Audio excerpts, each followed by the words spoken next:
WWE Survivor Series, and rather than the normal brand supremacy Raw versus SmackDown, this year's Survivor Series that we're going to watch on a few day delay here this evening, thanks for tuning in and listening, will feature on the main roster for the first time ever in the World Wrestling Federation, now turned entertainment, WarGames. WWE, of course, after purchasing WCW about 20 years ago. Of course, WarGames, a WCW event. NXT with Triple H in charge about 5 years or so ago now. Introduced TakeOver WarGames, and then, of course, now with him being in control of the whole entire company for the most part, especially creative on Raw and SmackDown. It's his show now rather than still being run by Vince. But as Survivor Series is the final Big Four, Big Five pay-per-view every single year, rather than the Survivor Series Raw versus SmackDown, maybe include NXT a time or two. It'll be WarGames. So we got two WarGames matches. Got a singles match that I'm looking forward to as well, with AJ Styles and Finn Balor. And then a United States Championship match as well. And then Ronda Rousey in action defending her Women's Championship, I might add. So 5 matches. Of course, watching this on a few day delay, like we did a few weeks back for WWE Crown Jewel as well, due to it still being football season. And so here we are. We'll see how the event goes. I don't know what the hell has happened. It is Tuesday, but even with Monday Night Football last night, I've yet to watch Monday Night Raw, so watch that, of course, after the fact, because I want to watch this first off. But even looking ahead, as Survivor Series, is normally around Thanksgiving. Hopefully everyone had a happy Thanksgiving as well. That's still the same, but no December pay-per-view and no early January pay-per-view, it looks like right now, for the WWE. So they're going to have about 2 months in between this show and the Royal Rumble. So we'll see, depending on what happens here tonight moving forward, what direction they go with this storyline and that storyline and so on and so forth. But as mentioned, 2 WarGames matches, 1 men's, 1 women's. I would have to think 25-30 minutes, maybe a little bit more a piece for those. Normally when it's say like the Royal Rumble, the Rumble matches are going to go a good hour. Money in the Bank matches for that event, close to the same, give or take. Just the whatever you want to call it, with the stipulation and the event as a whole.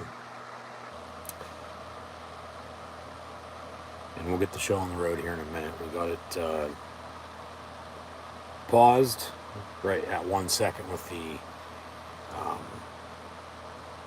warning, and then of course the opening credits with the opening video package, the Then Now Forever Together. And it says it's about a 3-hour show, so we'll see if we skip past anything, fast forward by any means or not. But drawing a blank on just the type of match itself. For WarGames, it's and they'll show off the roles, but it's 2 rings, 1 cage. Basically a 2-for-1 steel cage match, Hell in a Cell match, if you will. I think you get what I'm saying. But yeah, we'll see how this goes. The singles match with AJ Styles and Finn Balor, thought potentially, okay, they do a WarGames match with the club and the Judgment Day, but they do a singles match with two former leaders of the Bullet Club. Instead, Rollins defending his U.S. title, and then that women's championship match with Ronda Rousey. But one of these WarGames matches is going to kick off the night, I would have to think, or that Styles Balor singles match just to get the crowd hot. The women's WarGames match is Team Bianca Belair taking on Team Bayley. Bianca, the Raw Women's Champ, with Alexa Bliss and Asuka. Go back to about SummerSlam with that. And then Team Bayley as well, Damage Control Bayley, Dakota Kai, and Io Sky. Rhea Ripley, part of the Judgment Day, pulled from that, inserted into this. Nikki Cross returned, I might add, as well, after finally ditching the superhero gimmick. But then Mia Yim and her return joined up with the club, so good, bad. She's on Team Belair, and then Becky Lynch actually just returned on SmackDown. So that's the women's WarGames match. And then, of course, the men's, it's We the Ones with the Bloodline. Reigns, the Usos, Solo Sikoa, and the honorary Uso himself, Sami Zayn Uso. And they'll take on the Brawling Brutes, Sheamus, Rich Holland, and Butch, Pete Dunne, with just odd, but I can understand it. Drew McIntyre joining forces, and then Kevin Owens, the fifth and final member, as they're teasing him and Sammy to either go at it or team back up and maybe take down the Bloodline in due time, but we'll see. So I'll shut the hell up. We'll see how this show goes, and then we'll go from there. So 5 matches, 2 WarGames, and a singles match, triple threat U.S. title match. Officially Seth Rollins, Bobby Lashley, and Austin Theory, who, he's been the one, it seems like, who's lost out the most, but it seems like they're getting him back on track after just recently cashed in his Money in the Bank, and for that U.S. title, I might add, and lost. But then Ronda Rousey, even though she's a draw, I've never liked her. She's not that good. She's not. She, was overrated in MMA. Even though, she went to the Olympics and won. She's basic as fuck. She is. She can't wrestle. She can't talk. She's gonna win because she's taking on Shotzi Blackheart. But with Shayna in her corner, I think over time they could, still do something with those two, as they haven't teamed up right now. But maybe a turn, and maybe give us a feud with them. Come, I don't know, say WrestleMania. But then, of course, you're going to be having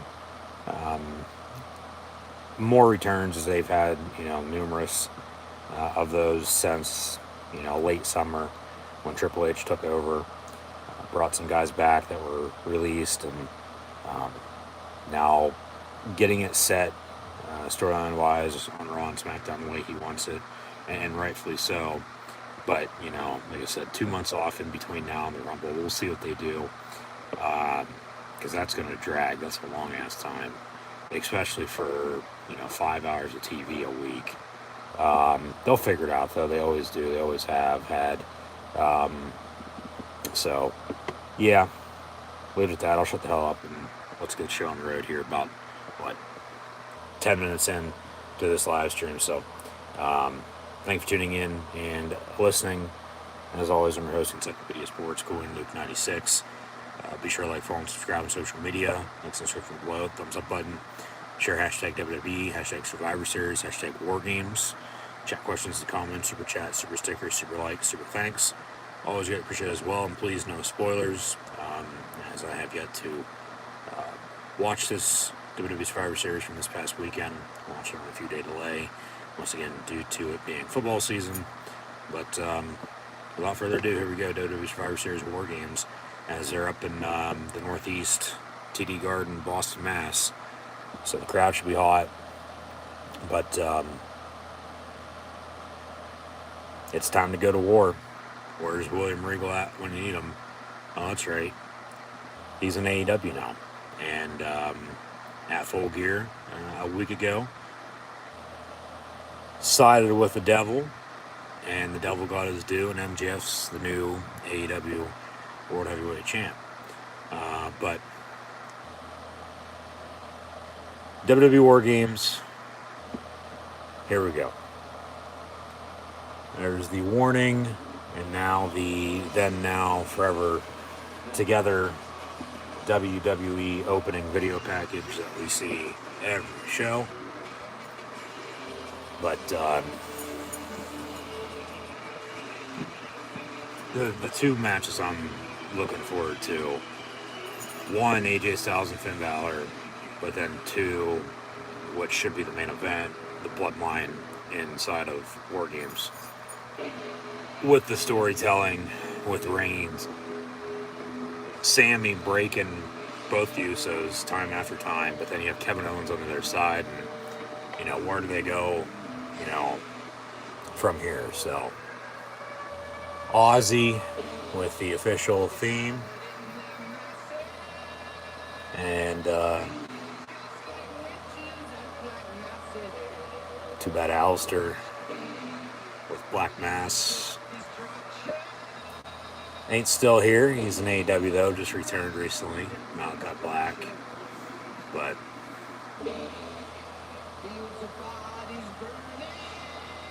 they obviously got Aussie to do a special intro for this, it seems like. I mean, he's just sitting in his chair singing the lyrics. Of course, Black Sabbath. But it's time to go to war. Whether it's a politician's war or war games, we're going to war for Survivor Series. So, some highlights with what's happened recently. I mean, 2 pay-per-views in 1 month. Over the course of 3-4 weeks. For them, when they normally have one a month, second, third weekend of every month, like, you think about it, this is a lot. They go to Saudi for Crown Jewel and then come back and have a couple weeks to build it, and it was all right on the build. But now Survivor Series, and like I said, rather than brand supremacy, Raw versus SmackDown, I mean, you still sort of have that. You just have your main feuds sort of tied together, especially the WarGames matches. It's a 10-on-10 or a 5-on-5 10-man tag team match inside of the cage is all it is. So yeah, we'll see how it goes up on the main roster. Welcome to WarGames, says Aussie. So yeah, they had him especially record that. But there's the cage being lowered as the siren blows, and it looks like the women's WarGames match is going to kick off the night.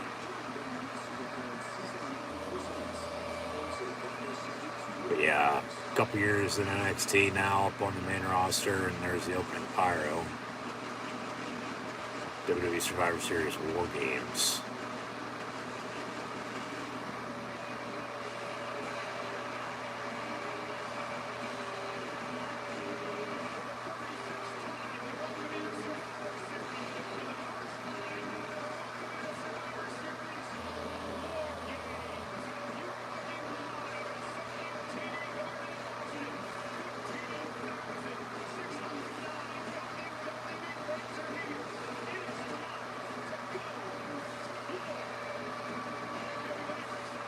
got Michael Cole, Corey Graves on commentary. Alright, somebody debuting.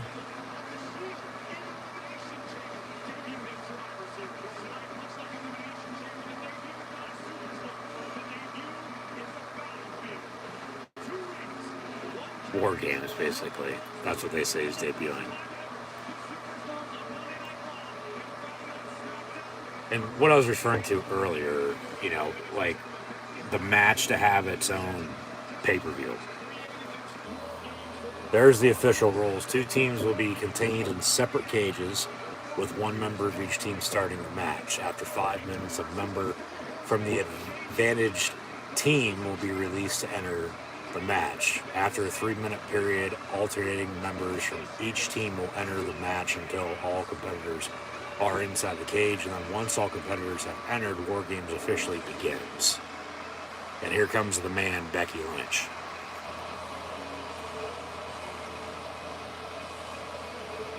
She'll probably be the last to enter, though. They have the shark cages at the entrance. So yeah, it'll be 1-on-1 until it's 5-on-5. And then it technically officially begins, even though it's, you know, on from the get-go. So yeah, 1-on-1, 2-on-1, 2-on-2, 3-on-2, 3-on-3, 4-on-3, 4-on-4, 5-on-5, 5-on-4 until 5-on-5. And now here comes Alexa Bliss.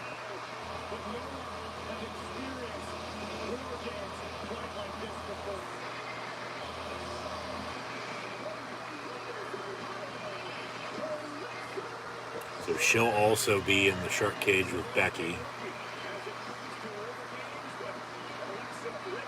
So whoever comes out last, here comes Asuka for Team Bianca Belair is going to start the match. I wouldn't be surprised if it's her.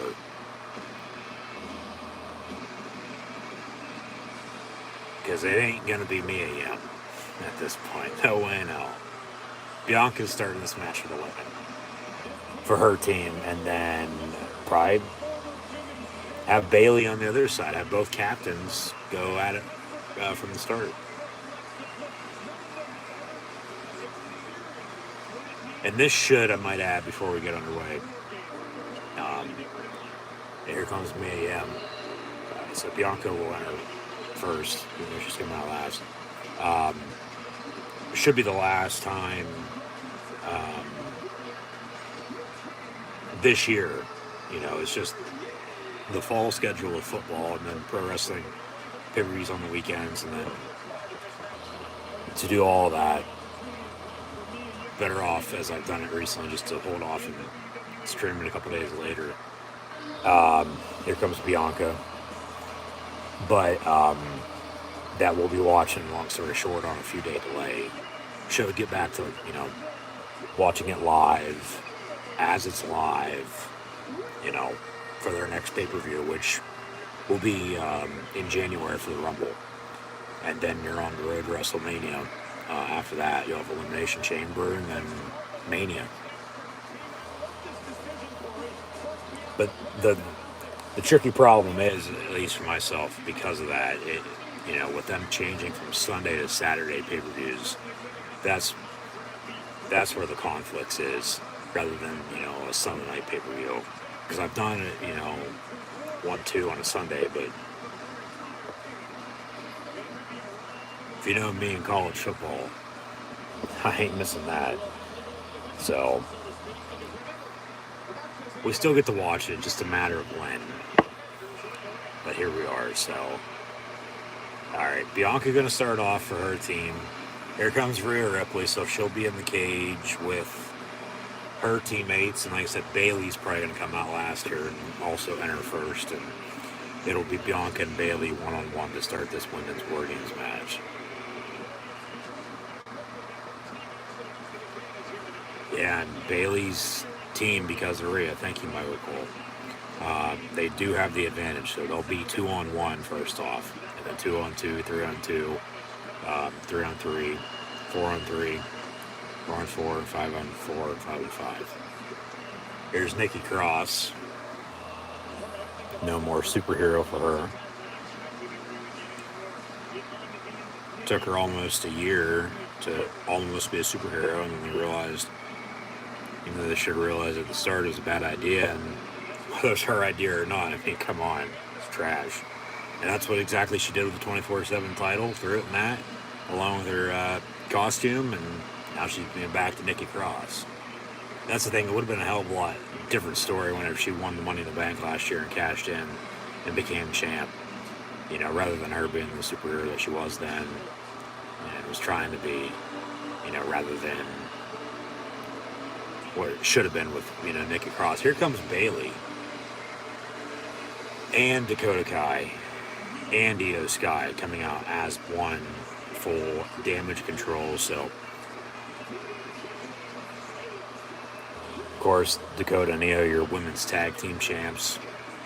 Dakota's going to walk into the cage, the shark cage, that is, with Io Sky, because Bayley's going to walk down to the ring and start this off with Bianca. I mean, it's not going to make sense for Io or Dakota to start off against Bianca. It's going to be Bayley. Actually, Bayley's saying, Dakota, go get her. All right. So Bayley going to wait. She takes the title, and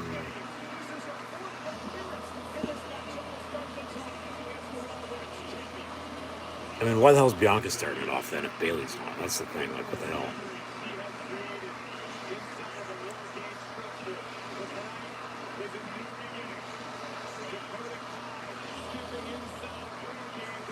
So Dakota Kai in the cage, and it'll be her and Bianca one-on-one here to start.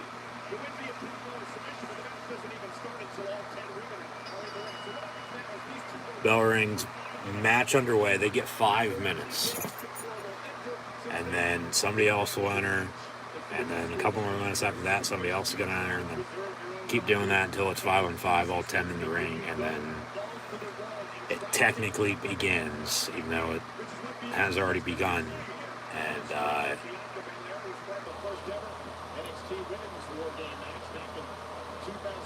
pop-up powerbomb. Drop kick,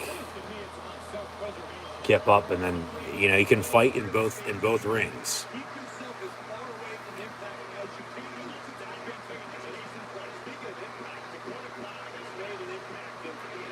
This crowd's completely behind Bianca for whatever reason. I don't get why people like her, but they do. Now into the other ring. Bianca, the takedown. So they take the countdown clock off. So we'll see if in about 4 minutes somebody else enters or not. Trending #1 in the U.S. was hashtag Survivor Series on Saturday night. Here we are about a couple days later. Finally getting the chance to watch this.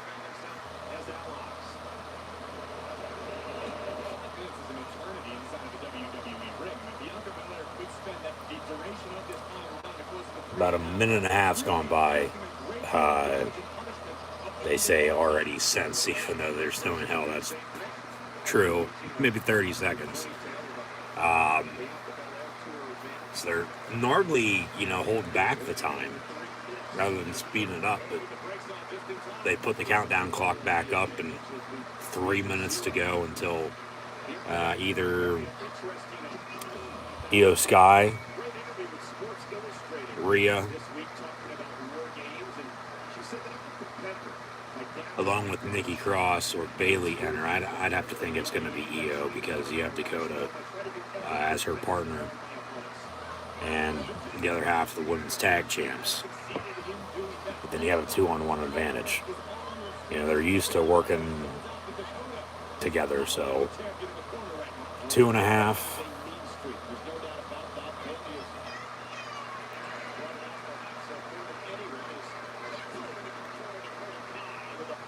Showing a couple replays.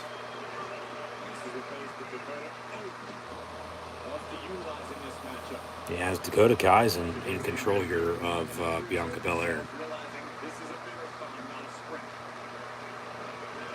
They zoom in on Nikki Cross. Is she going to be coming out next?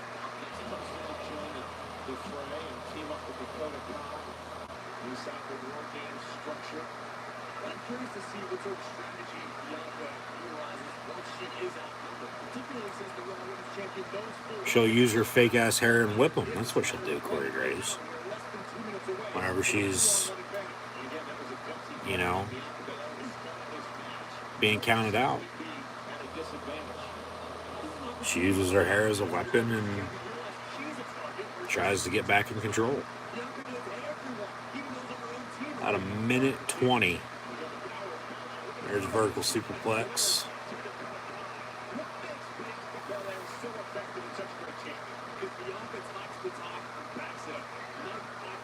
No, she doesn't. She's not that good.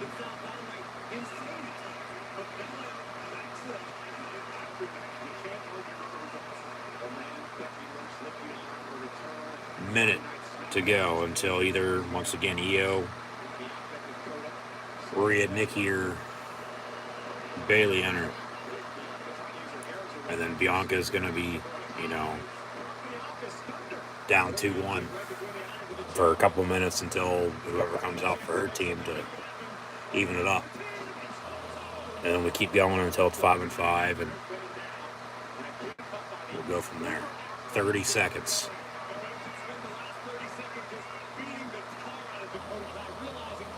And slam her into the ropes. Now she slammed her into the side of the cage.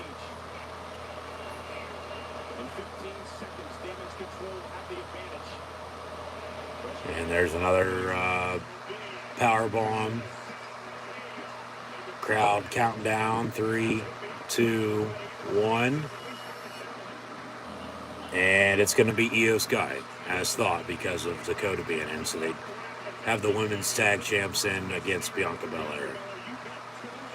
So like I said, well, now it's 3 minutes rather than 5. But what is she going to do to, try to keep it as even as possible? And, probably going to use her hair. She'll whip them both, back and forth probably. If I'd have to guess, I don't know. Normally just how it goes, though. Bianca in the corner telling Io, come and get it. And then Io, oh shit. Alright. And this is how, for the double ring connected, even with the cage or not. And all matches should be inside of it, but it's just not how it is, or not how it's going to go. Both cages, both rings are going to be, still set up for all the matches. Now, whether or not they use them or not, that's a different story.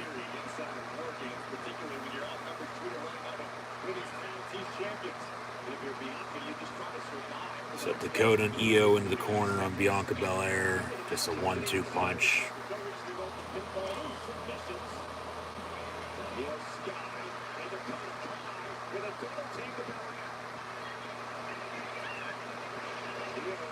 Io is having a little trouble, but then some double knees, and they're in control.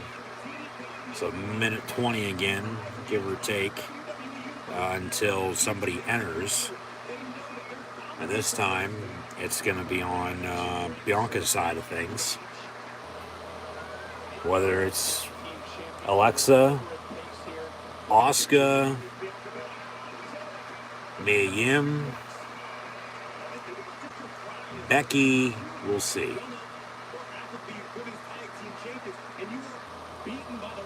I thought, since Bianca started it off, Bayley would have done the same, but no.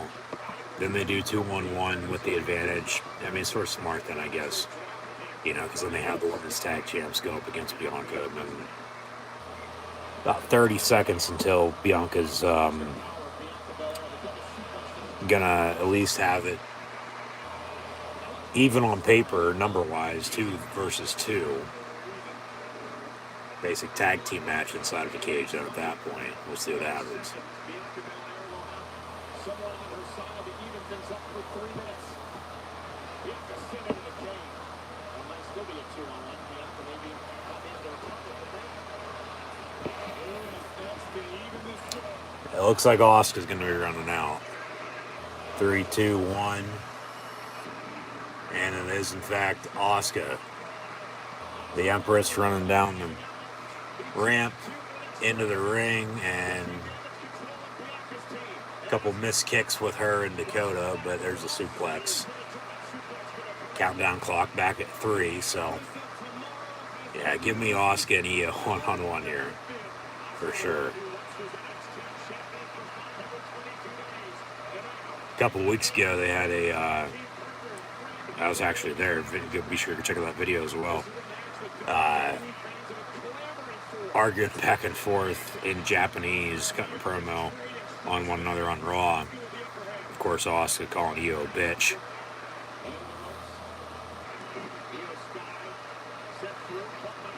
Arm drag, yeah. Off the ropes. And then Asuka reverses it. Is Io busted up? Is her nose bleeding? Or maybe that was her hair.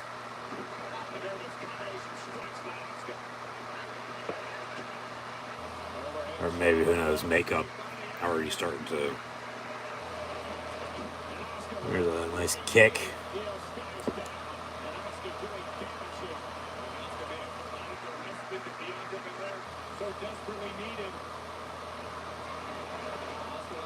Asuka up top. There's Dakota in the other ring, on the other top rope. Now they're going to, hit each other. There's a kick. Asuka slips and falls. So yeah, the middle part of the ring, in between the two rings, a connector. That's going to be dangerous for everybody, it seems like. Bianca with a press, and then Dakota into the side of the cage. And then Asuka off the top rope with a drop kick to Io. About a minute until Team Bayley, whether that's Bayley herself, along with Bianca and Asuka celebrate. But hey, regroup. Let's do this. Let's do that.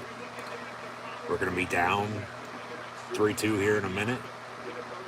Figure something out. More like 10 seconds now, but Rhea Ripley, Nikki Cross, Bayley, we'll see. 3, 2, 1. It's going to be Nikki, it looks like. Yeah, Nikki Cross. And she's going to run and look underneath the ring and grab a kendo stick. And then she almost hits the ref. Slides that into the ring. There's another kendo stick. Slides that into the ring. And then Nikki Cross with a garbage can lid as well throws that into the ring. And then there's another garbage can lid. And then Asuka comes to check her out. And then she slams the cage door in her face. There's another garbage can lid. Make it 2. So 2 kendo sticks, 4 garbage can lids, another kendo stick, another kendo stick, make it a couple more kendo sticks. Crowd chant something. What about a garbage can? We want tables, and not going to get them. The crowd boos. Why not a steel chair? Why not a ladder? Remember, 3 minutes, she took up a minute grabbing all those weapons, and now a minute and a half, 2 minutes until it evens back up at 3-3.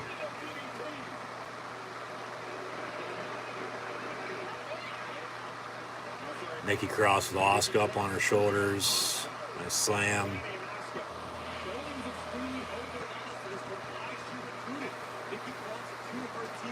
And then Nikki takes her coat off and starts slapping Asuka and Bianca with it. We got about 5 kendo sticks and garbage can lids as Nikki starts shaking the cage and then bites and licks the steel cage before she grabs the garbage can lid and starts beating up Bianca. So talking about psychotic, but 30 seconds. And then Dakota just walks over and hands Nikki a kendo stick. And she had a crossface locked in on it. It'll be 3-3 here in 15 seconds. It's either going to be Alexa, Mia Yim, or Becky Lynch. It's going to be one of those first two. It's not going to be Becky. She'll come out last. As Bailey will too then now. It's Alexa Bliss. Here comes Alexa. And then she's, as the cameraman cord was in the way, I had to duck under that. There's oh shit. Nice drop kick by Alexa right into the garbage can lid that Dakota had. And then, yeah, Alexa and Nikki going at it. They used to be partners. There's a drop kick. And then now Alexa, Asuka, and Bianca in control. There's a garbage can lid, and they're gonna off the ropes to Io, right hand, and then a running bulldog from Asuka to Io on the garbage can lid, which was, honestly, not even close, but okay. 2 minutes. 2 minutes until Bailey or Rhea enter, and it'll be Rhea Ripley because Bailey's coming out last, just like Becky. So Mia Yim will be next for Team Bianca as well, I might add. Nikki with a kendo stick, gonna beat up Alexa, but then Bianca grabs it, and then, oh my god, couldn't even break it over her knee. Now it's in 2 pieces. Now she's going to chase her down. They're going to climb the corner of the cage. And then, oh shit. Dakota and Io from behind beating up Bianca with kendo sticks. Yeah, hit her a couple more times while you're at it. And then Alexa to the back of Io. Shit, Nikki's up top. Nikki's going to jump and take them all out here in a second.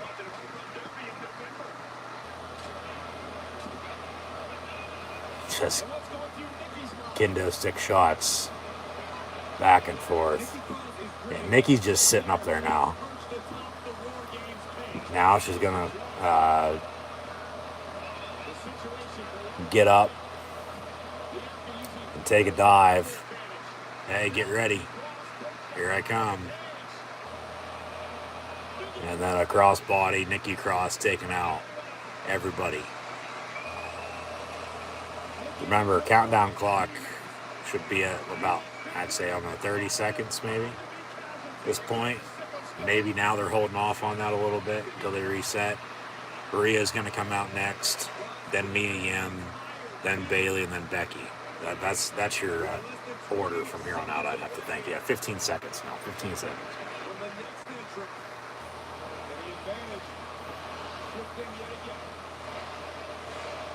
5, 4, 3, 2, 1. Yep. No, it'll be Bailey. Shit. Rhea's going to come out last. All right, here comes Bailey. And Bailey's going to look underneath the ring. Why don't you grab one of those garbage cans? Or a ladder. They want a table. She'll get the ladder.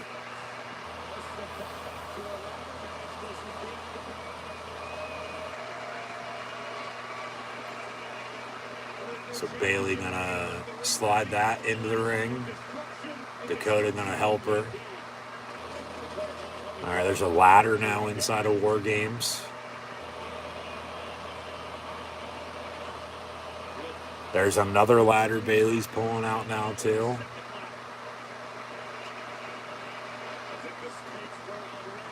All right. Bailey's gotten 2 ladders.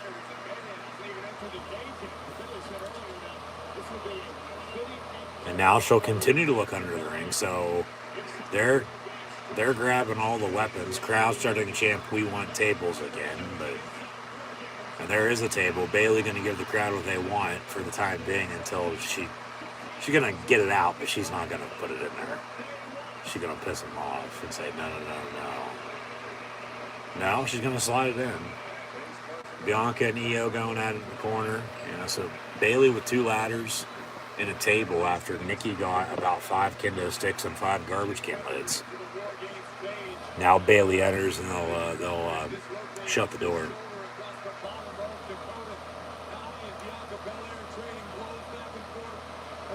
Bailey into the corner on Bianca.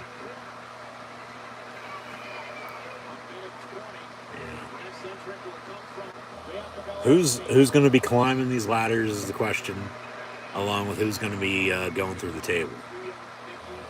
Dakota and Io going to set up the table. They're actually going to put it in between the 2 rings, slide it on the middle rope, and then trap Bianca. All right. And they're just going to leave her that way.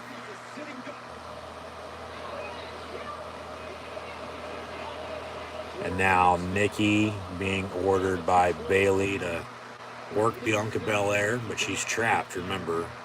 And then a vertical suplex from Bailey to Alexa. Mia Yim's going to be coming out here in a second. There's Io off the ropes to Alexa, who's now holding her right knee.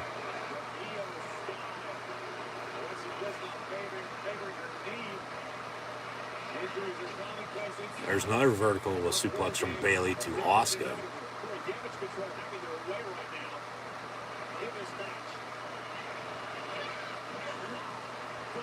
Oh, come on. How do you completely miss on a double knee like that? 10 seconds. 10 seconds for, probably Mia Yim here. Could be Becky. Wasn't expecting Bailey. Thought it was Rhea, but here comes Mia Yim. So Rhea and Becky will be the last 2 down there. Rhea next, then Becky. Mia Yim now grabbing stuff underneath the ring. Here's a garbage can. Garbage can from Mia Yim. Throws that into the ring. Bailey going after Alexa. Bailey going after Asuka. Oh shit, she threw the garbage can and backfired on her. Talk about a botch. There's another garbage can. More garbage can lids with a 3rd garbage can to be thrown in the ring. And now Mia Yim officially enters. Garbage can thrown to Bailey and then also Dakota Kai as she jumped off the top rope. So Mia Yim returning, joining the club. She's in this WarGames match, as is Rhea Ripley as well, out of Judgment Day. Dakota's gone into the side of the cage a couple times already, not right. There's Mia Yim kicking her in the face. When was the last time they used an actual garbage can in a WWE match? Other than Shane McMahon. Like, it's been a while since a garbage can's been used. It's normally a kendo stick or steel chair or, the tables, as fans want those. Ladders every once in a while. You don't really see garbage cans. You don't. Minute 11 until Rhea Ripley enters, and then 3 minutes from then it'll be Becky Lynch, and then it'll officially be 5-on-5. And then that's when they say officially WarGames does in fact begin, and then we'll get the show on the road. So, I mean, shit. The match is going on now for almost a good, probably 20-25 minutes, give or take.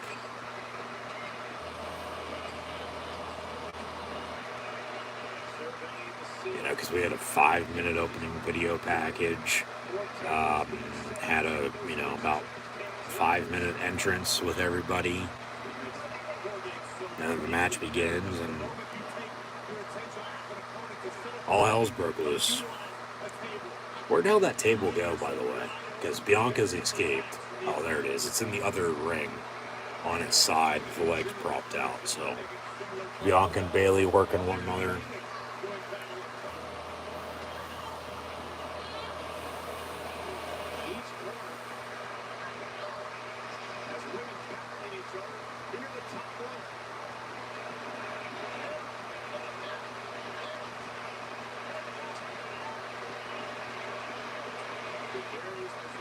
Yeah, they're all working each other in the corners. Alexa, Nikki, Bianca, and Bailey, Mia Yim and Dakota Kai, then Asuka, and there's a vertical suplex.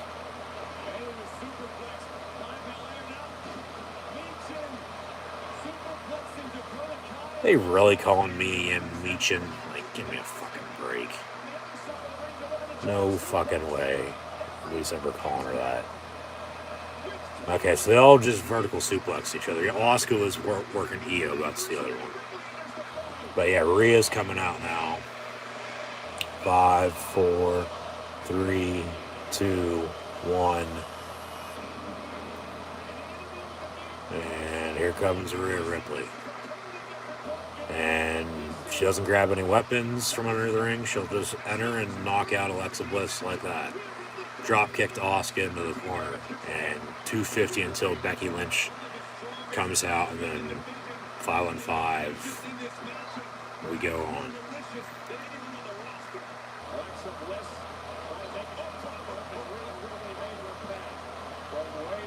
Rhea throwing Bianca into Asuka. And they're... Yeah, that was hilarious. I forgot about that. Thanks, my little girl. Yeah, they had Dominic Mysterio go home and beat up his dad on Thanksgiving. Which, of course, leading to, from now until Mania, slow and steady, but they're going to have a match one-on-one at shows.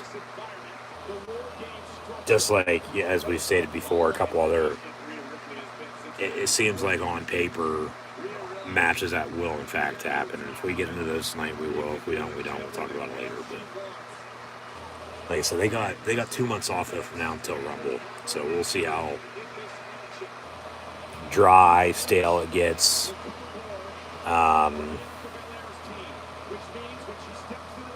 But they'll figure it out. Nikki up top, just standing there.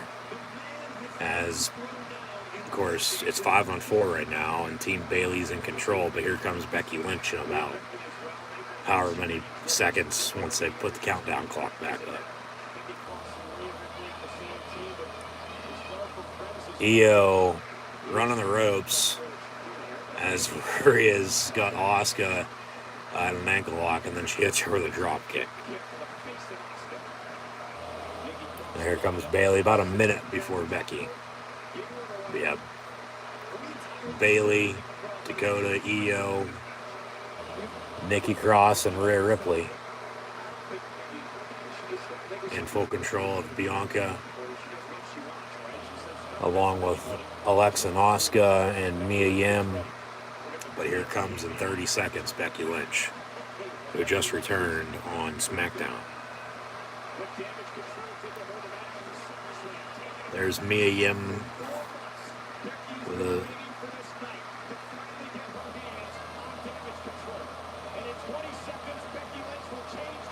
garbage can right to Rhea Ripley. Bailey gonna get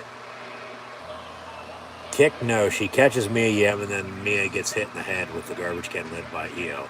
But 5, 4, 3, 2, 1. Here comes Becky Lynch. So it's 5-on-5. And she's wasting no time running down the ring. Yeah, she was injured and out for a couple months and just returned. So 5-on-5 now. They ring the bell again. And they're going to let the War Games begin. Jesus Christ. Ring announcer. I think that's Samantha Irvin. I mean, I get saying it with passion, you know, really getting into it. But I mean, just less is more sometimes.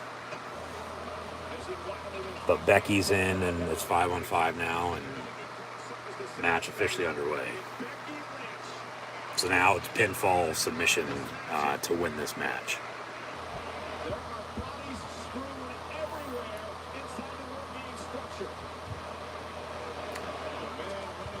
Becky with a shot to the ladder for Io Sky, but here comes Nikki from behind with a garbage can. And then Becky, moves out of the way as Bianca's getting beat up. And then Nikki hits Io accidentally with the garbage can. And now Becky puts the garbage can on Io and then whacks Nikki's head off of it. Garbage can back on Io Sky and Becky up top. And then a leg drop through the garbage can. Jesus. So Becky now all by herself as she'll stare down, I believe, Bayley. Yeah. She'll exit the one ring and enter the other as Bayley is just sitting there. And Becky telling her to get her ass up. Come fight me, little bitch.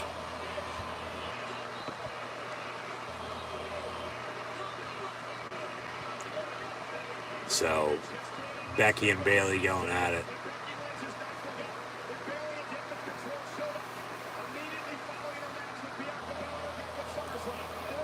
Boos and yays, there's an uppercut, there's a kick.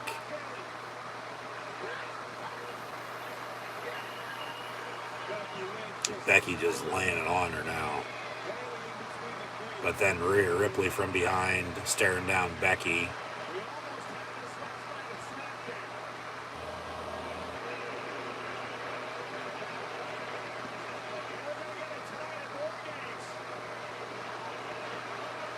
Rhea says no to Becky as she tries to punch her. She catches her with both arms, then headbutts her.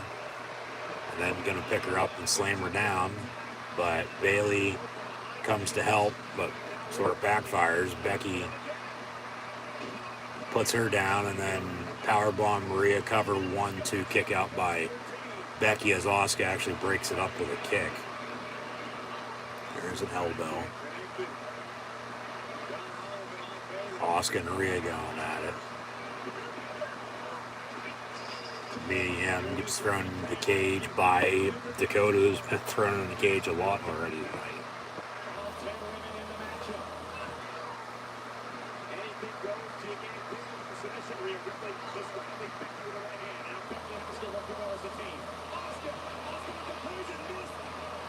Missed from Asuka to Rhea, and then Becky with a DDT. But Bayley from out of nowhere taking out both of them. And then Becky with a quick roll up on Bayley, 1-2 and a kick out.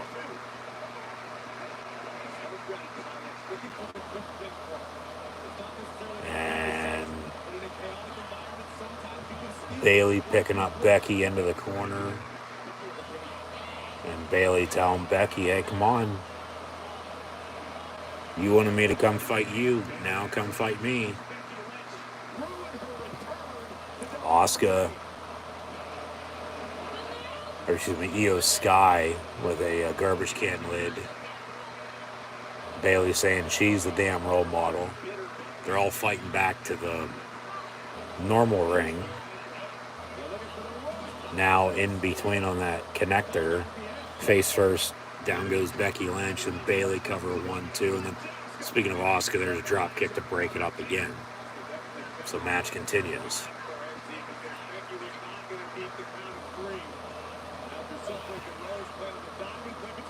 Io face first off the top turnbuckle, but catches herself and going to climb up.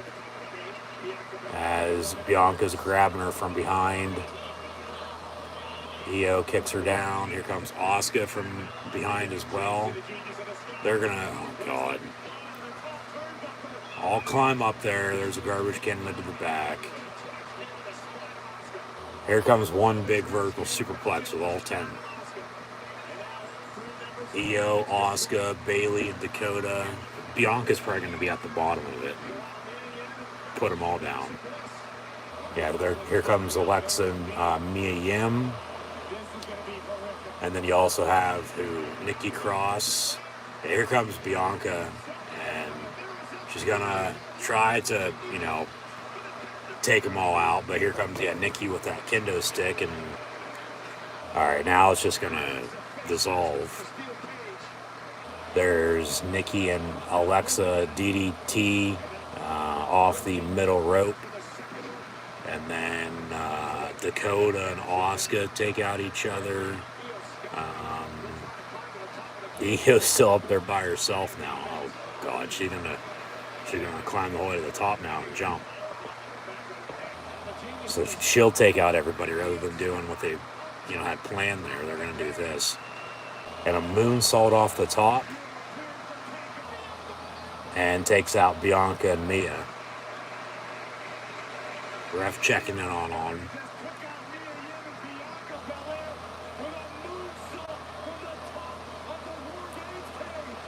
Holy shit chant from the crowd.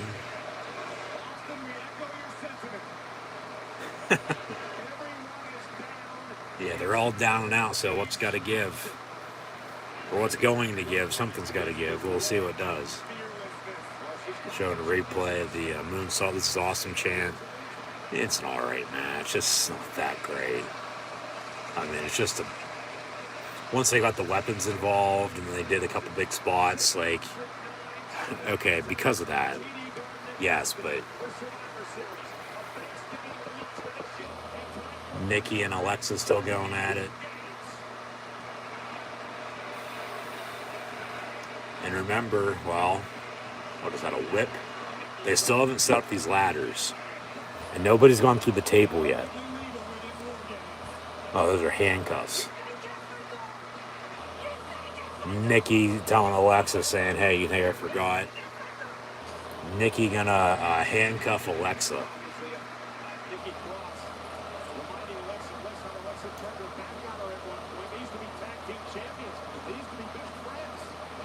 She's gonna handcuff her to the ropes or to the cage. Mia is gonna, in the meantime, try to set up one of the ladders.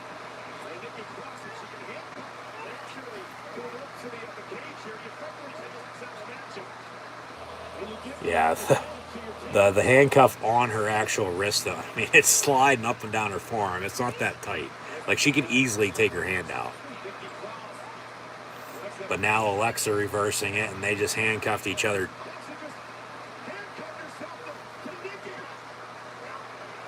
So Nikki's still trying to climb up, but they're handcuffed to one another now. And then Nikki on Alexa's shoulders. And backdrop through the garbage can.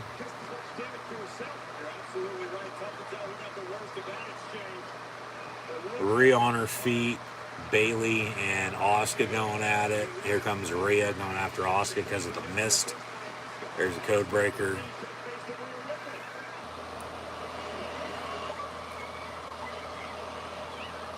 Rhea catches Asuka, gonna throw her into the side of the cage.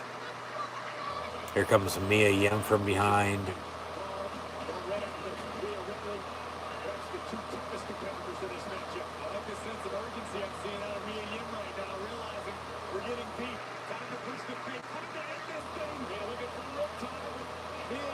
Rhea now in a headlock as Mia's on her back. But then they go through the ladder that Mia had propped up into the corner. So now we got two officials in this match as well, checking in on them. So now they're all down and out again. Bailey, Io, and Dakota coming together. There's Becky and Bianca. 3-on-2 though.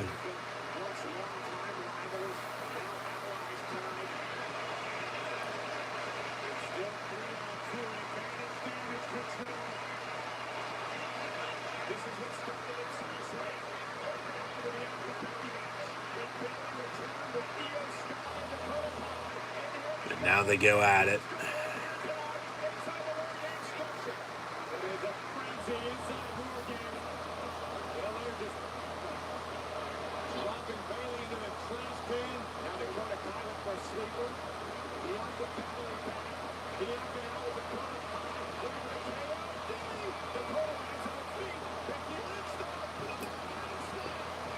Rock bottom there from Becky. They call it the man handle slam, though, I assume, I guess. That's what Michael Cole said, so take for what it's worth. But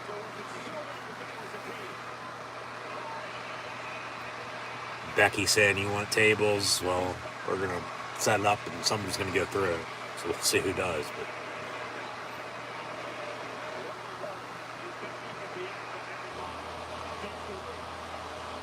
all right, Becky climbing the cage. They set up both Io Sky and Dakota Kai on the table. Here comes Bayley from behind, though. Also going to try to climb the cage. Bianca, though, from behind pulls her down. And then wraps her in her hair. And then slams her into the cage. Becky up top. Gonna leg drop through the table on both Dakota and Io. There's a cover, 1, 2, 3, and that's how the match ends. Alright. Bianca Belair, Alexa, Asuka, Mia Yim, and Becky Lynch are winners here at WarGames, defeating Bayley, Dakota, Io, along with Nikki Cross and Rhea Ripley. So we'll see if anything happens here post-match. I highly doubt it. They might tease something with, what they're going to do moving forward with as Bianca's a Raw Women's Champion, or with Becky back now, maybe getting revenge on Bayley at some point in time. Alexa and Nikki still going at it.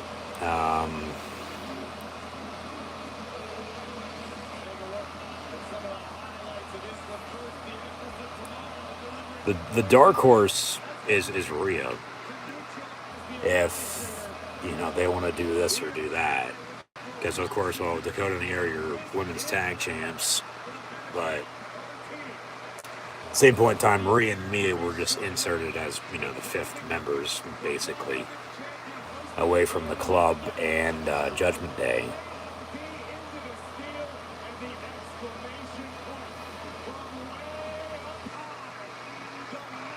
That's how the match ends, with that leg drop off the top of the cage through the table on both Dakota and Io. Becky Lynch cover 1, 2, 3, and their respective team. Bianca, Alexa, Asuka, Mia, and Becky pick up the win at Survivor Series.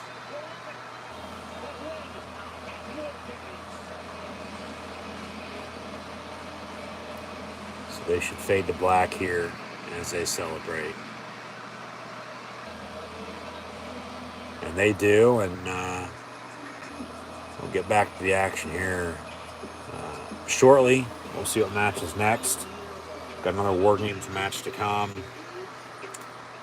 A United States Championship match. And then AJ Styles and Finn Balor as well. So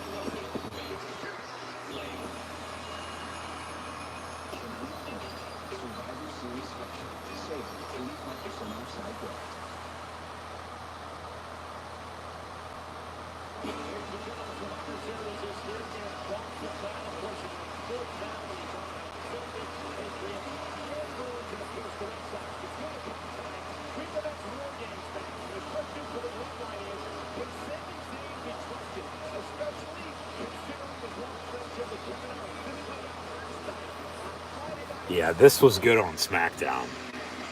Sammy was going to go talk to the Bloodline, and then Owens walked up, and Jey Uso's listening on the other side of the door. Owens telling Sammy what he would do. He wouldn't wait for them to turn on him. You know, he'd check first and turn on them. That's what they're saying. Like, if Reigns gets as pissed off as he does his own blood, you know, just think how pissed he's going to go off at Sammy. And then Sammy lying, you know, saying he just got there even though he didn't. And then, yeah, later on, they got in at ringside, and then Lil Nate threw out Sammy, and then Owens with a stunner, and then Sheamus with the brogue kick, and then the cover 1, 2, 3, and then they have the advantage now for WarGames rather than the Bloodline. So it would be 5-on-4 for the Brutes and company rather than Reigns and the Bloodline. Now Roman Reigns backstage with special counsel Paul Heyman holding championship titles. There's Jey Uso. Gonna sit down and talk to Roman Reigns. That should be good. From day one, we the ones. Sammy can't be trusted. Heyman's sitting in the background just listening. He's the reason why we lost. Jay, you know, spilling the beans, you know, ratting on him. Hey, I saw him talking to Owens. This is what they talked about.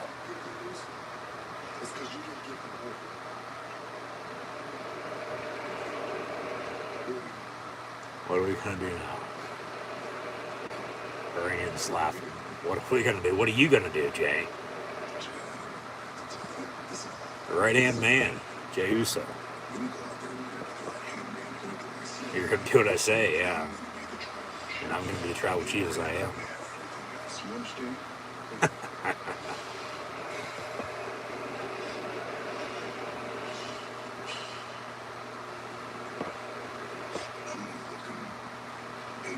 going to look him in his eyes, man to man. And Reigns is going to know if Sammy's telling the truth or not. Then we'll know where the loyalty lies. That's the thing. Over time, it's either going to be the Reigns and the Bloodline turn on Sammy, or Sammy's going to turn on them. Just don't. As they tease it, just don't know which direction they're going to go with, though. They'll figure it out. It might be soon, if it ain't, you know, here tonight at WarGames.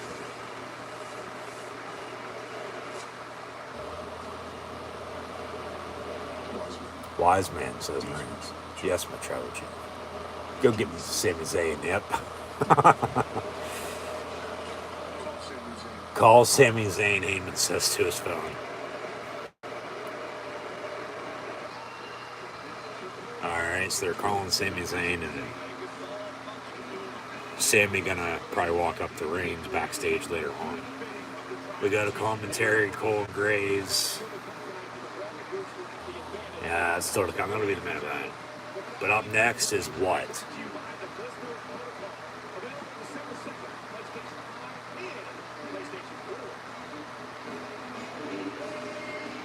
Well, they fade to black again. And another damn commercial break. What the hell?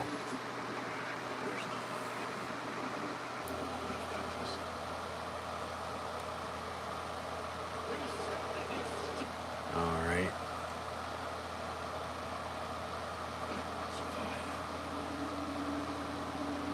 About an hour in officially to Survivor Series. It says we got about 2 more hours left. Yeah, that's about right. It'll be AJ Styles and Finn Balor, though, up next. Alright. They have a lot of history. 2 former Bullet Club leaders. When Finn was leaving, AJ was going to New Japan. Of course, they both too sweet. End up in WWE. Here's a video package. Comes a time he needs friends, and the Good Brothers came back. Gallows, Anderson. Yeah. It looked like AJ was going to join Judgment Day, but then the Good Brothers come back. Long term, yeah, AJ wasn't talking about him. Out come Gallows and Anderson, and of course he's in shock, even though he knew it was coming. It's going to be AJ Styles and Finn Balor at WrestleMania, I still think, even though they're doing the singles match here. They might do a trio, have one here tonight, have one at the Rumble, and then have the third one at Mania, and have some sort of stipulation. So the Phenomenal One and the Prince one-on-one here at Survivor Series.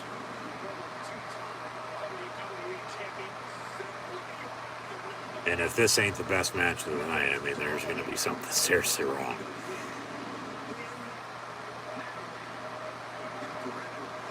But too sweet.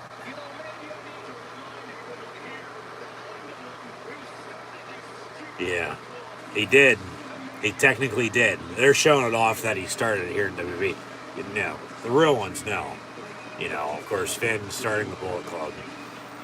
And then, as mentioned, when he left to go to the WWE, that's when AJ was going to New Japan.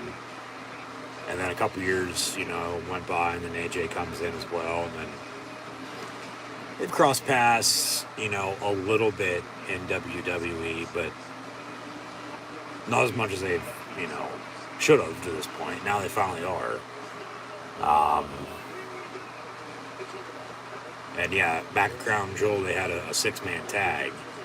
And that's why, coming out of that, thought tonight, okay, maybe they have a WarGames match of some sorts, because he had Rhea and then he had Mia Yim, but then, okay, they want the 2 WarGames matches to be 5-5 rather than 4-4, but here comes the Prince, Fergal Devitt, Finn Balor, with the Judgment Day, and a little remix of his entrance music. Finn coming out. What the hell's he wearing? All black mask and a zip up black hooded coat. All right. I wonder if he can see out of that, because it doesn't look like it. It does look like he's got 2 breathing holes at the bottom of it. It looks like, I guess you could say, like a black sheep.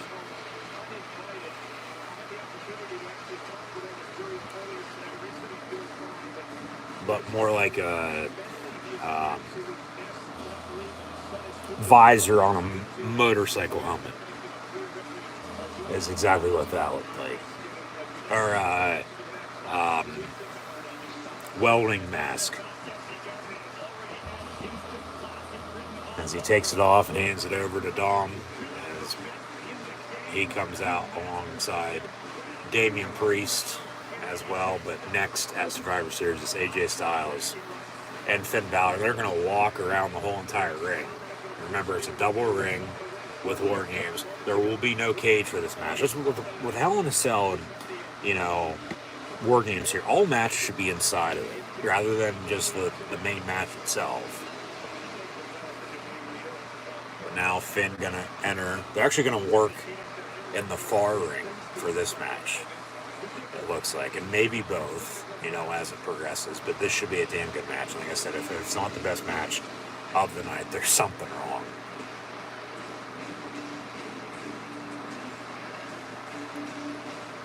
But Finn staring down the camera. The demon.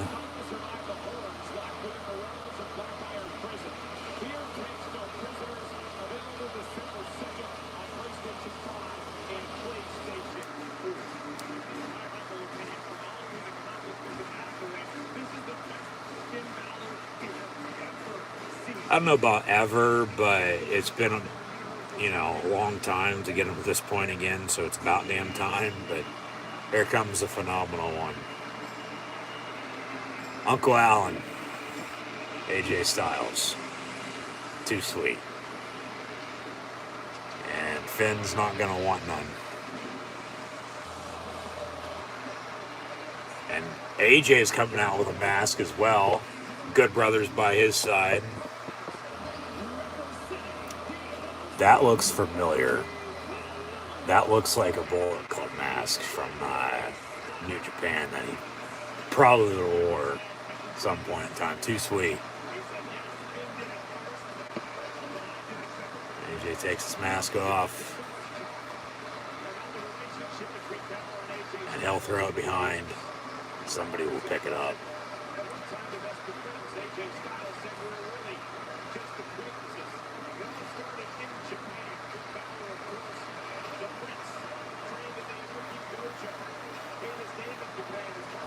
AJ now going to walk around the ring as well.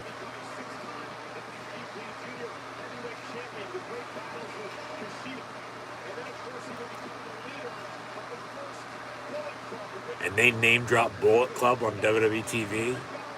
Did hell freeze over? Triple H doesn't give a shit, that's why. Say whatever the hell you want now.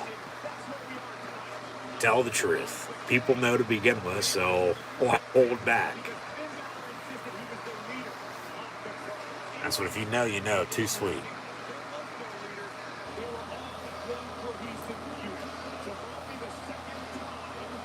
Alright, here we go. AJ Styles, Finn Balor, WWE Survivor Series, bell rings, and here we go.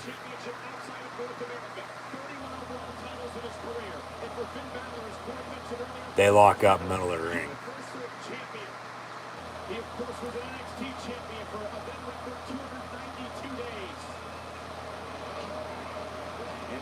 Finn in control. AJ reverses it.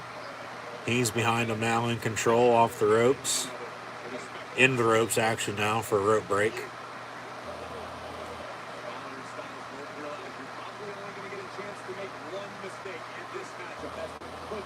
There's a push from Finn to AJ. You want to play like that? All right. Thing is, I wonder how much this is going to be similar to their matches they've had in the past. Let alone how different it's going to be. Like, what are they going to keep the same? What are they going to change?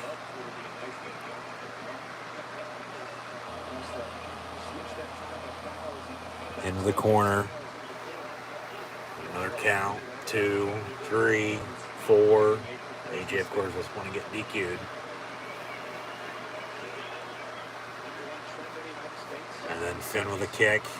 AJ with a kick. Yeah, they're just working in the one ring. They should be working both. When they have both of them set up, why wouldn't you want to be using both? Regardless if the cage is there or not. Like, use both rings. Especially for these two, for God's sakes. Let them do their thing. Piece by piece. I'm going to take you down and out. AJ gonna throw Finn in the corner, pick him up, drop on the knee.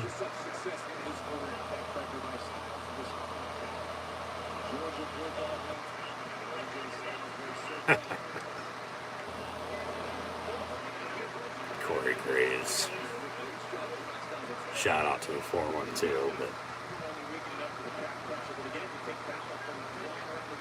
I wonder who Graves likes. He name dropped Georgia because of AJ, but that bulldog mentality. I wonder who Graves likes in college football. I know he's a Steeler fan, but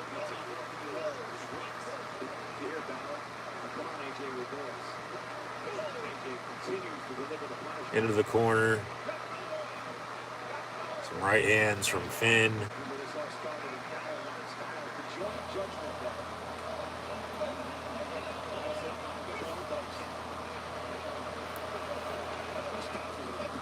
Yeah, headbutts. And AJ checking his forehead, making sure he's not bleeding. AJ Styles chant.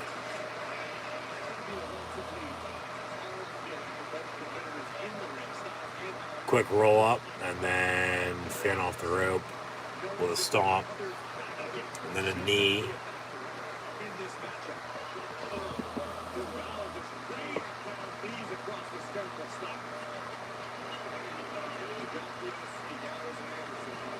So Finn in control here. Finn Balor in full control of AJ Styles with the Judgment Day in the club ringside.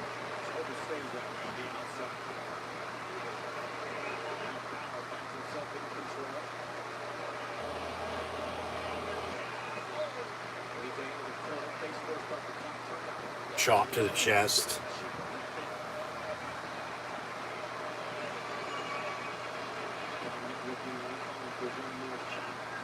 And then Finn reversing AJ into the corner, grabbing the hair.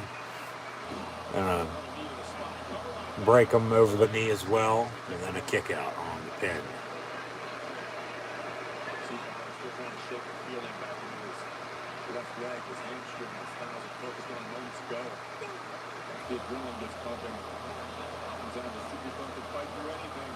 AJ with some rights, they're going to reverse into the ropes, and then AJ rolls it up, and then Finn reverses it with a drop kick. Another pin, cover one, kick out.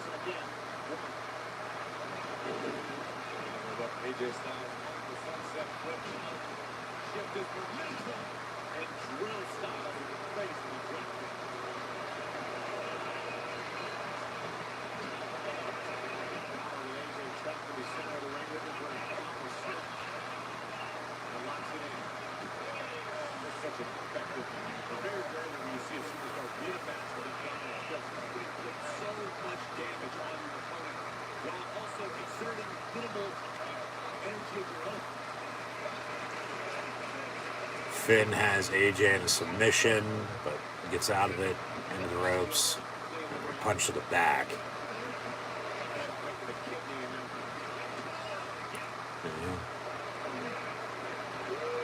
Woo, says Finn, too sweet. Egging him on. Mind games. AJ fighting back with some rights on the forearms. Off the ropes again, and then arm drag, no. Finn catches him and has him in another submission.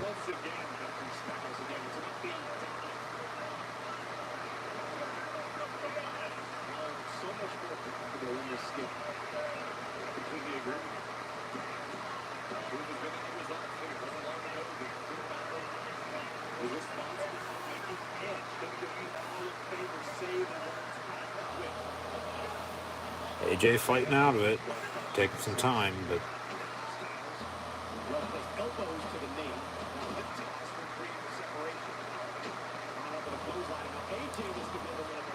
AJ off the ropes. There's a nice running forearm.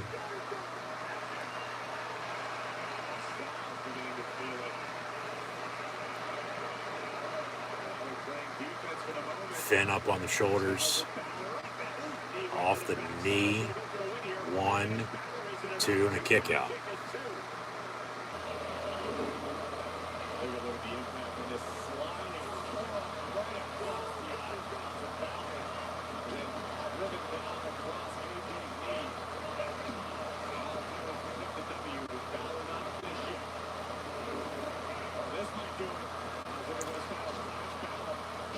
Stomp misses. There's a kick by Finn.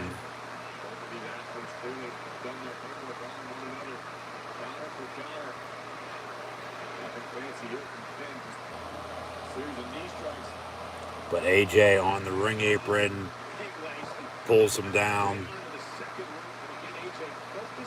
So with the reversal, Finn now in trouble, and AJ is going to go for a phenomenal forearm.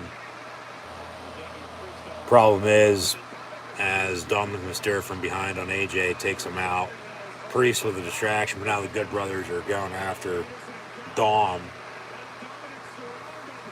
And there's a nice big right hand. There's a kick. Priest from behind. Crowd loving it.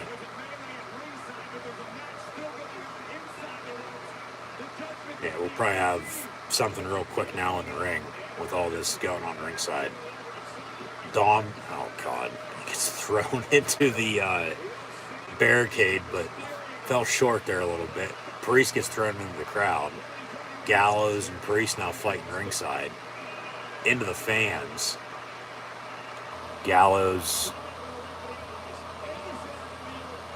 being chased off a little bit. Here comes AJ from behind, gonna punch Dom into the fans as well. There's Anderson working Dom. So the Good Brothers and the rest of the Judgment Day fighting in the crowd as the match will continue in the ring with AJ Styles and Finn Balor here at Survivor Series.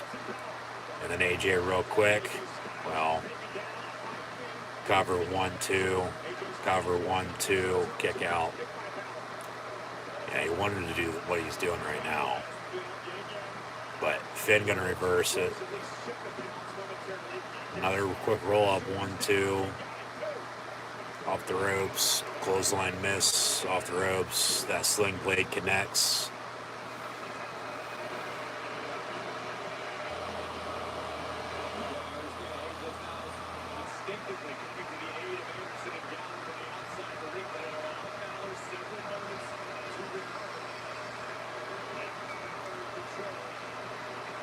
Finn wanting to put AJ in position for the coup de grace as he aims his sights, but then a Pele by AJ. And now AJ into the corner on the vertical suplex. Cover, 1-2, kick out by Finn Balor, 2.5. Match continues.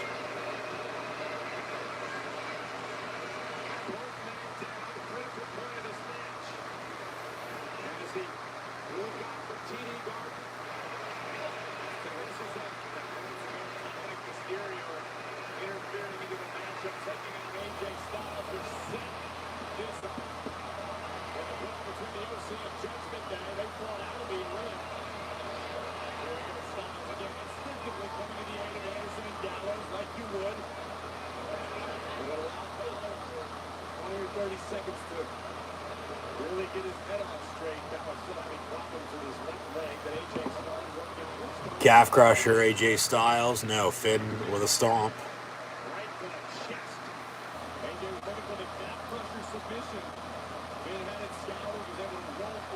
Finn's got some sweet kicks on too, by the way. As AJ's in his wrestling boots. Finn sort of does have AJ in position for a coup de grace here. Right to the neck.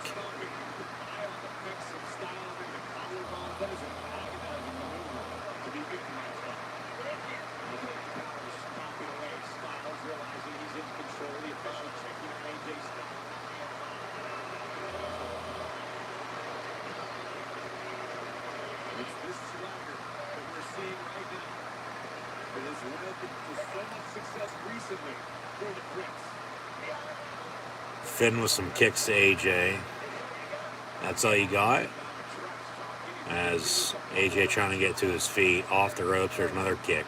Remember, Good Brothers and Judgment Day fought into the crowd, so it's been one-on-one since. AJ with some kicks and punches and slaps, and Finn gonna reverse it though. No, AJ gonna pick him up. And then drops him, and then down he goes, cover 1-2, kick out by AJ.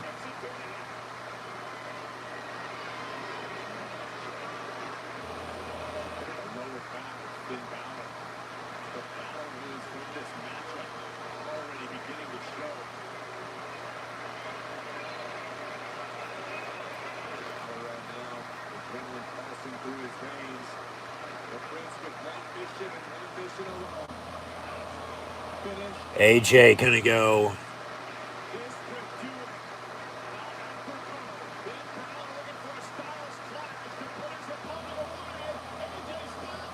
actually reverses it. Alright. Yeah, calf crusher here now.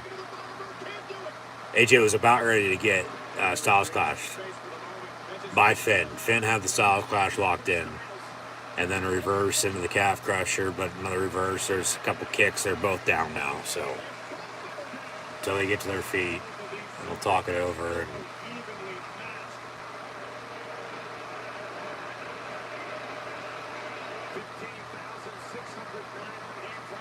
they'll be going home here in a second, I'd have to think.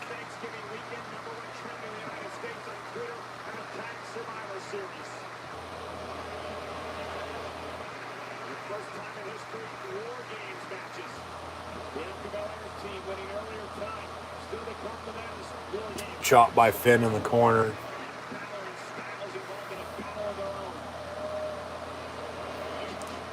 AJ reverses it into the corner, goes Finn.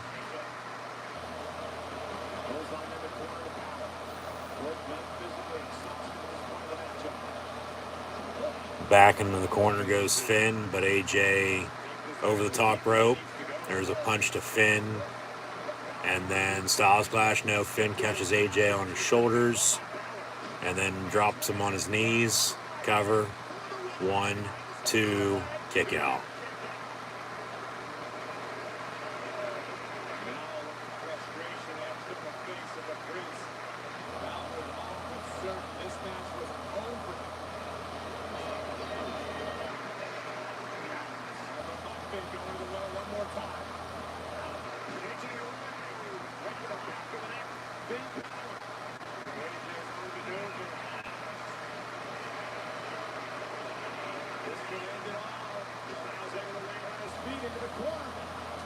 There's an elbow. And then there's a sling blade by Styles. Cover 1, 2, kick out. That was a good sequence.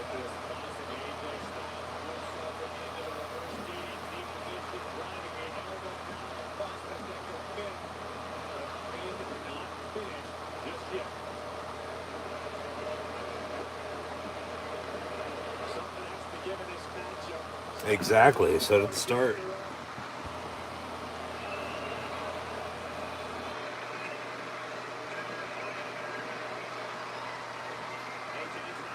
So AJ gonna go up top.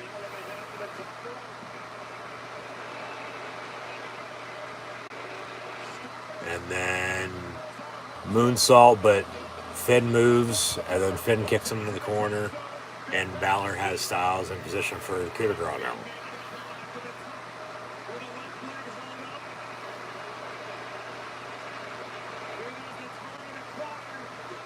Coup de grace misses because AJ moves out of the way. AJ now from behind. And calf crusher locked in on Finn Balor. Finn taps, match is over.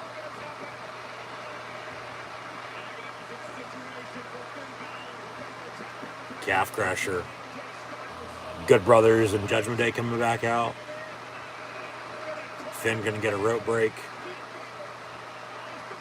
Finn's not gonna tap.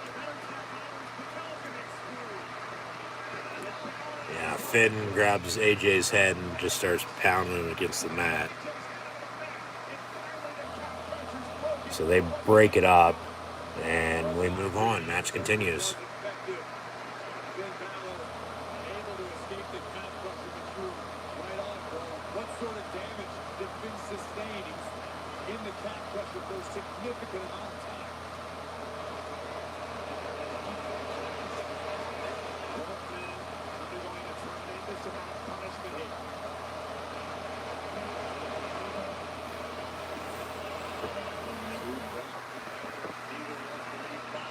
Finn with a right hand.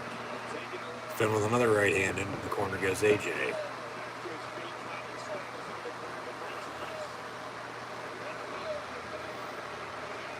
And then AJ fighting back with some right hands of his own.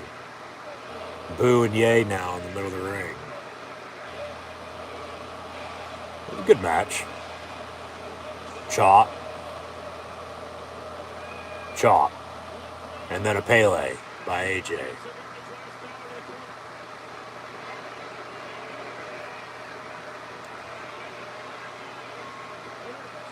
Over the top rope goes AJ. Finn with a kick, but then a forearm, and AJ now in position for the phenomenal forearm.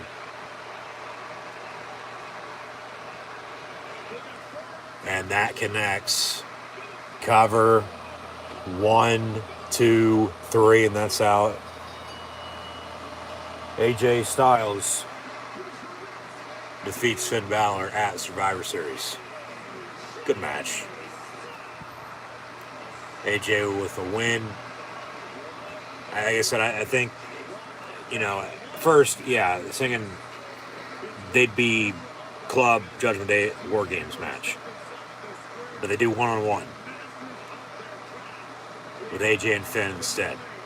Moving forward, they're still going to have a match at Mania. Okay? So from now until then, though, you sort of do a trios, I think, and I think they also have a match at the Rumble. And then Finn wins that, and then we'll see whose Judgment Day comes in April. They'll add some sort of stipulation, I would have to think, for that match. Trying to think of a type of match that they'd have in Japan of some sorts. But have it conclude at Mania and give us fans, what we want. And that's AJ Styles and Finn Balor one-on-one.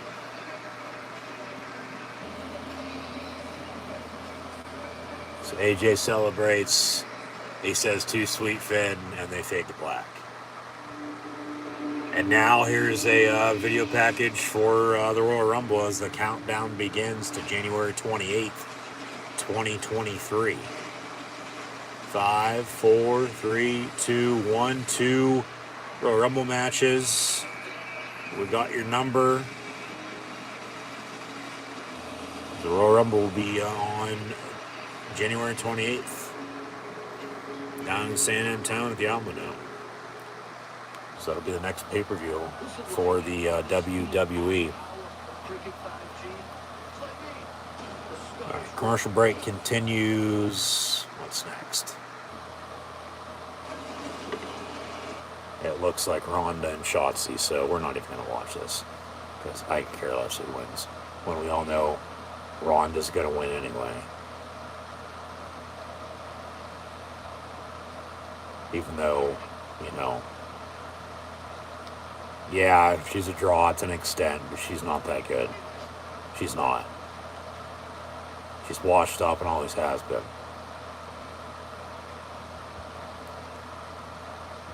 So Ronda Rousey's still going to be your SmackDown Women's Champion. Whether she actually won this or not. Because Shotzi Blackheart is not going to be the one to beat her. Of anybody, it's going to be Shayna Baszler if they turn on one another.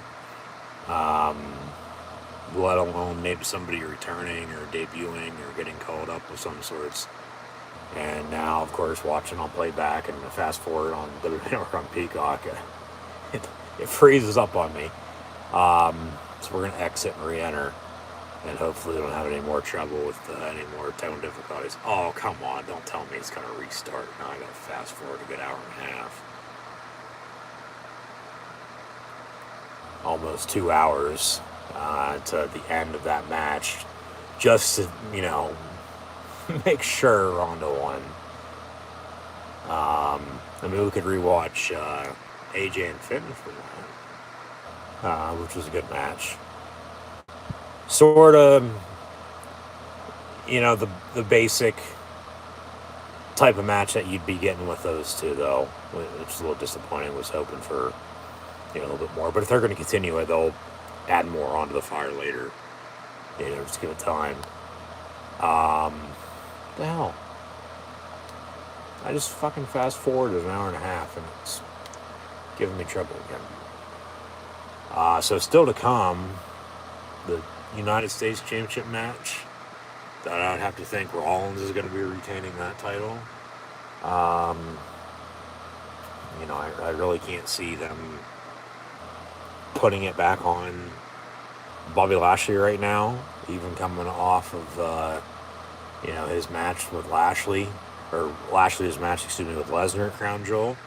Um, I mean, like I said earlier, though, they are trying to get Austin Theory back on track. I mean, maybe, I don't know, they'd put it on him, but I honestly doubt it. I think you just have Rollins retain and you go from there.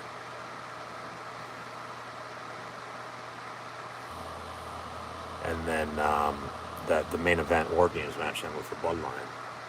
But freezing up and trying to get back on track here, and then we'll go from there. I don't know what the issue is because we haven't had any trouble.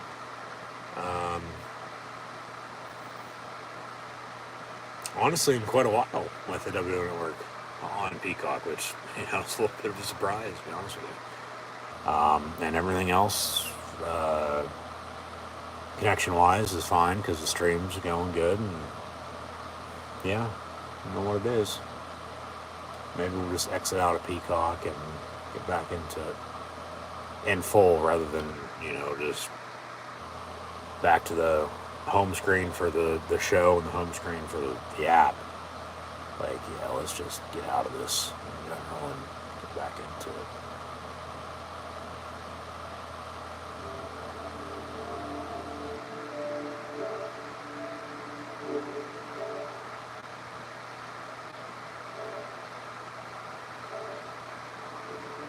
Give me a second, but we're about halfway through. What, 2 more matches after this?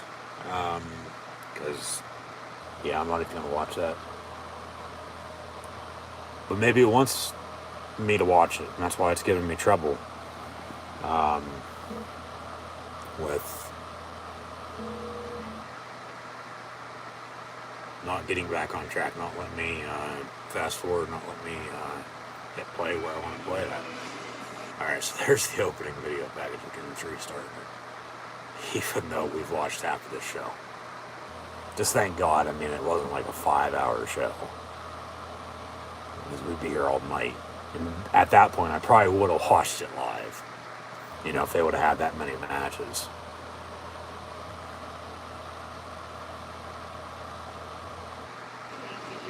Okay, and we're just getting to this women's match now. Okay. So continue to fast forward through it. Because Ronda's going to retain. Alright. And now we get to the right point in time. Sami Zayn backstage. And Roman Reigns, the Bloodline's locker room. You wanted to talk to me? Maybe. If this will work. Come on now. What the hell?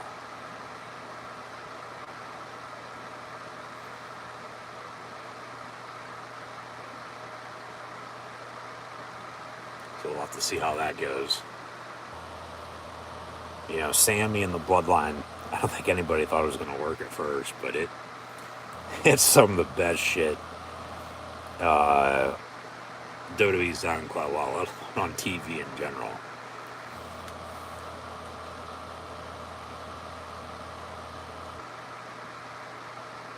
Why does it, even I hit resume, start the whole way over? This makes no sense. It's technology, though. It's good, but it also sucks when you need to be good. There's no in between. There really isn't. There's not. So we're going to try to play it from right about there.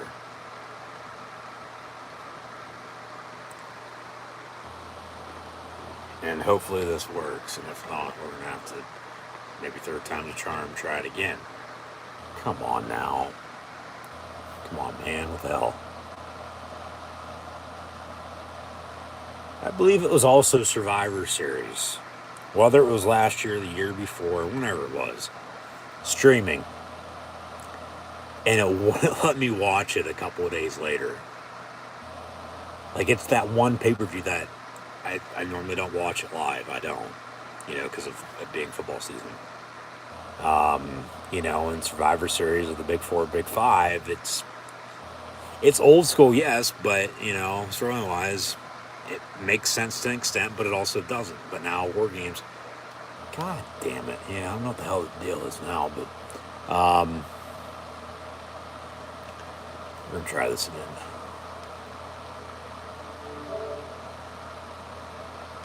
Still, of course, not watching it live, watching it here tonight. So thanks for tuning in the meantime and listening. And yeah, the next time you'll see me for wrestling, of course, keep an eye out for videos, but of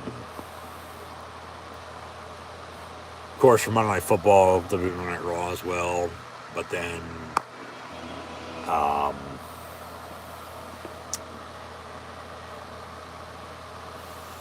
honestly, for WWE, probably for the Rumble, to be honest with you.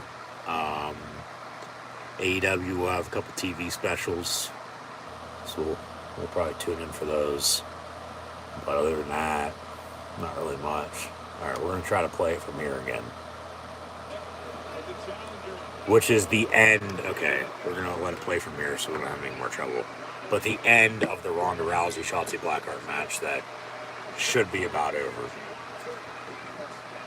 And a cover. No, going to put her in an arm bar. And Shotzi's going to tap out in 3, 2, 1. There it is. Okay, didn't miss much. Ronda Rousey still retains. And, she doesn't give a damn about her reputation. Why should she? But I don't get why people like her. She's not that good. She's basic. She's overrated in the UFC. Overrated here. Can't wrestle, can't talk. Just, I don't get, other than being a draw, what.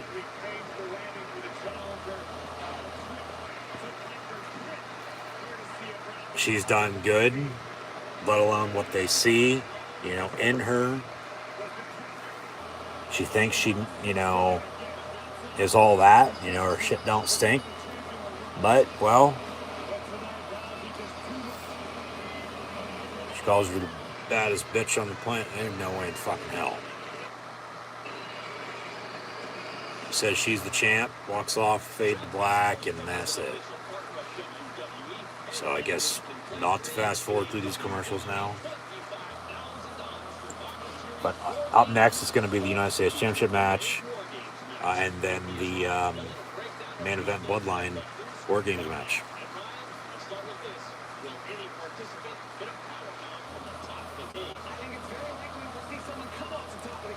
And this wrestling DraftKings shit for both AEW and the WWE, it's so stupid, because wrestling, it's scripted,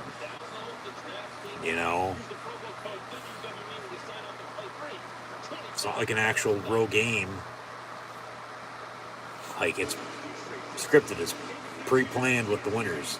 Might call it fake, but it's not. The wrestling.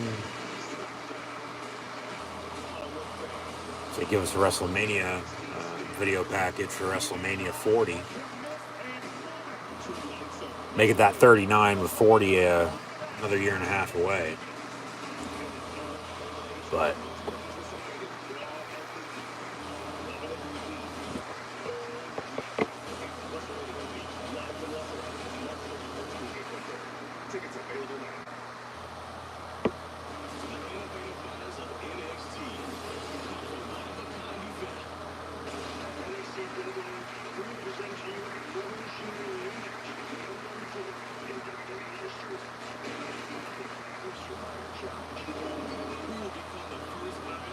don't really care because I don't watch NXT anymore. So there's that.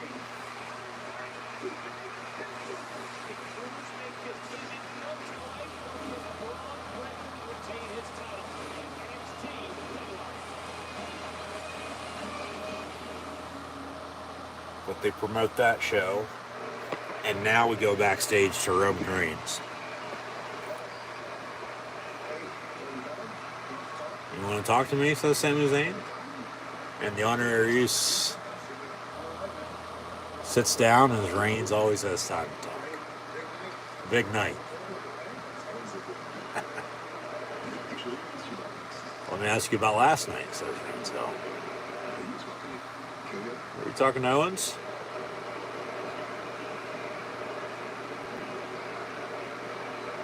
Sammy shakes his head, yeah.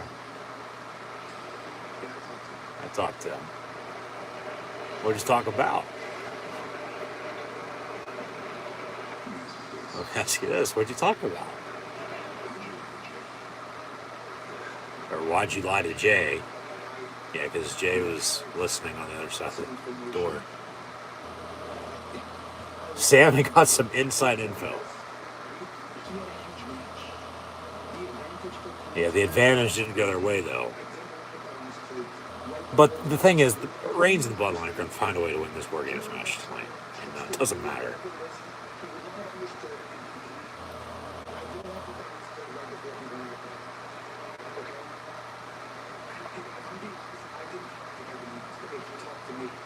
Yeah, Owens did talk to Sammy, technically. He said, hey man, wait up. Like, he talked to him. Sammy didn't talk to him. Yeah. Yeah, what did Owens say, says Reigns. Sammy laughs it off. You know what I'd do? I'd turn on them before they turn on you. Yep. Reigns sort of laughs it off. And he says, he's your friend. I get it. Heyman watching closely. This is my family, says Reigns, the bloodline. Solo's the key piece right now, it seems like. But even Jimmy Uso, for that matter, because it's always been Sammy and Jay that button heads. Reigns needs to know, or if you're with us or you're against us.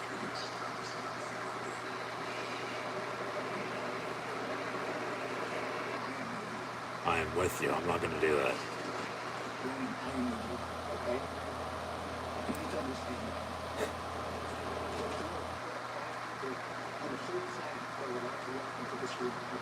And I'm one of them. And you. Oh, we forgot about Reigns. You think that's loss? No. He didn't name Reigns. That's what's going to piss Reigns off. Hey, you didn't name drop me as much as, you know. He's not going to let him down. Might not matter that Heyman, the Usos, Solo, and Sammy rather than Reigns at 6. Like,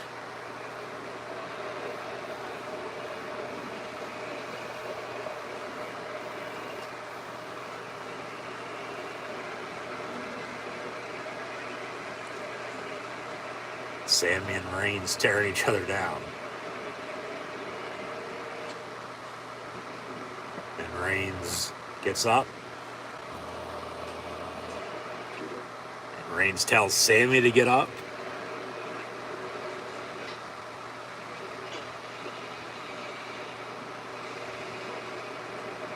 Reigns smiles. And let's do it, he says. And they are going to hug it out. Roman Reigns and Sami Zayn hugging it out.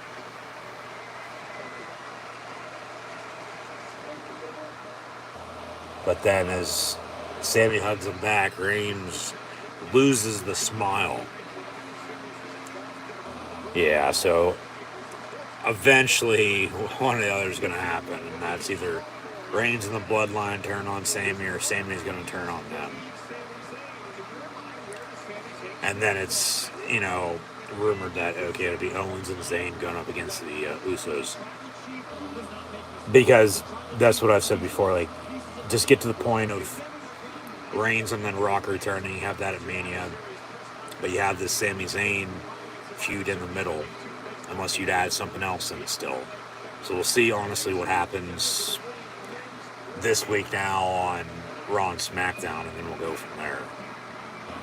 Here comes Bobby Lashley, so the United States Championship match is next. Seth Rollins defending against him and Austin Theory, and then the main event WarGames match with the Bloodline.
And now here comes Austin Theory, A-Town up, down,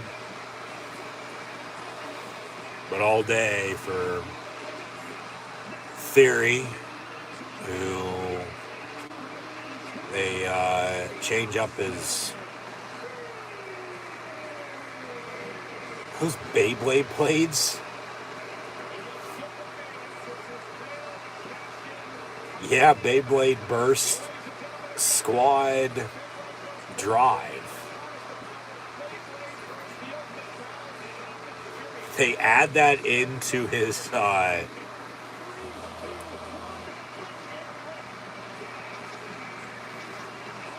thanks, Michael Cole. Good God. 3, 2, 1, let it rip. I haven't played, let alone thought or talked about Beyblades in God knows how long.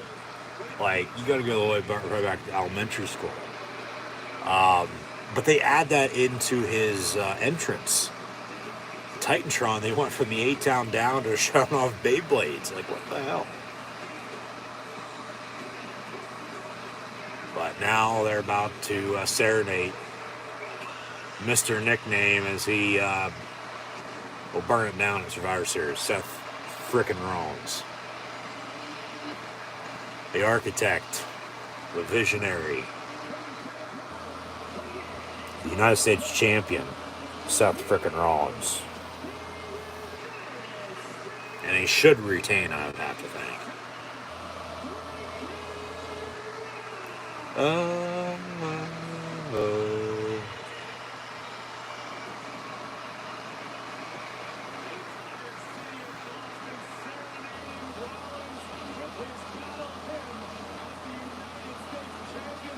So this is going to be the co-main event of the night.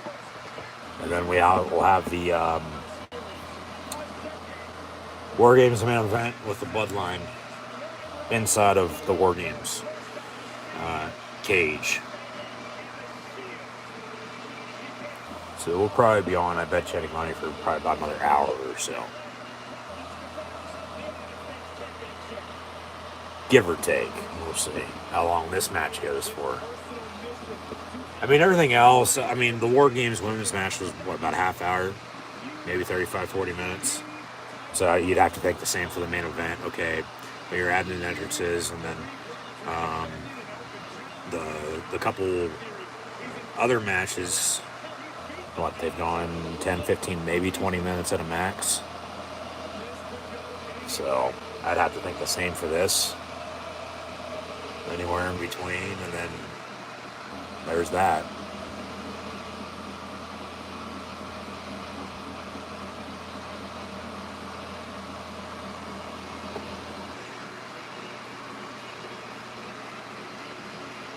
They show off the title that Rollins won about a little over a month ago at the Raw after Extreme Rules.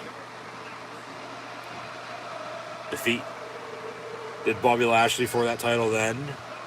Bell rings, mentioned away, here we go. Lashley goes right after Theory and kicks him out of the ring with a clothesline. Crowd still serenading Rollins. Rollins does the same to Theory as well. And now Theory and Lashley. Theory and Rollins, excuse me. Or Rollins and Lashley, third time's a charm.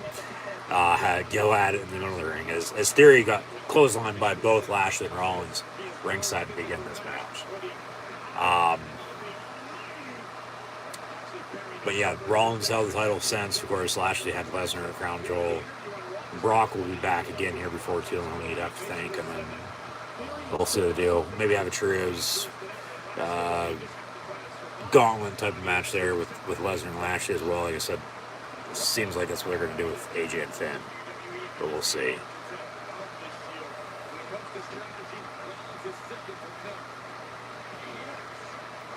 There's the Masters lock for Big Bob Lashley.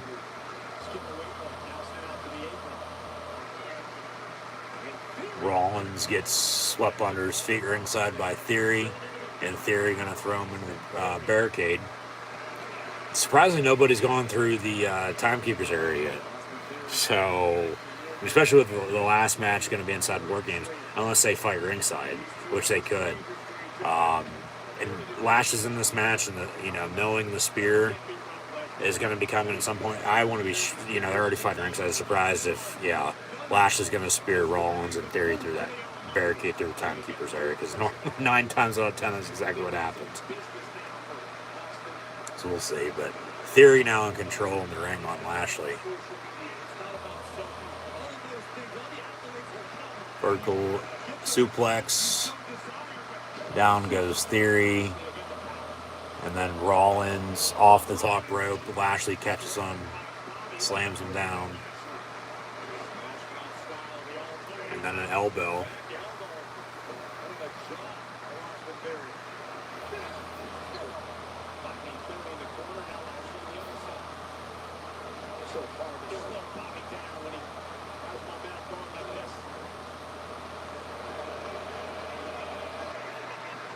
Lashley gonna double DDT to both Rollins and Theory.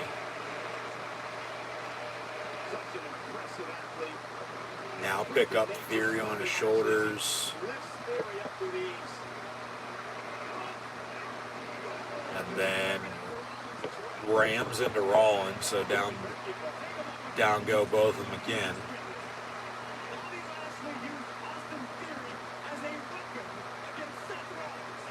And then Lashley picking up Rollins, gonna slam him down again, cover. 1, 2, and then Theory pulls the ref out.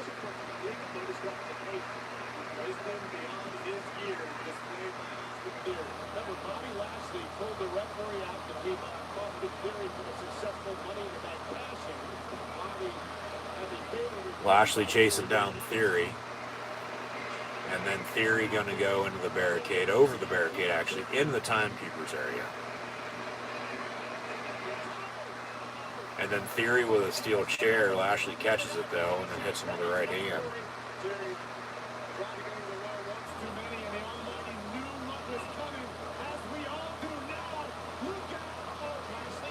Into the steel post, no. Elbow in the reversal, yes. There's Rollins with a running knee off the ring apron to Bob Lashley. And then into the steps he goes.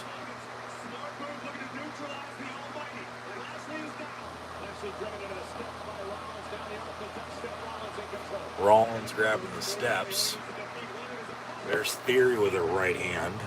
Now fighting him ringside, punching him all to hell. And Theory now going to grab the steel steps. And he's going to hit Lashley with them first, it looks like. Yep, down goes Lashley with the steel steps. And then Theory going to steel steps to Rollins as well, so he's in full control. And remember, No DQ because it's a triple threat match for the United States Championship.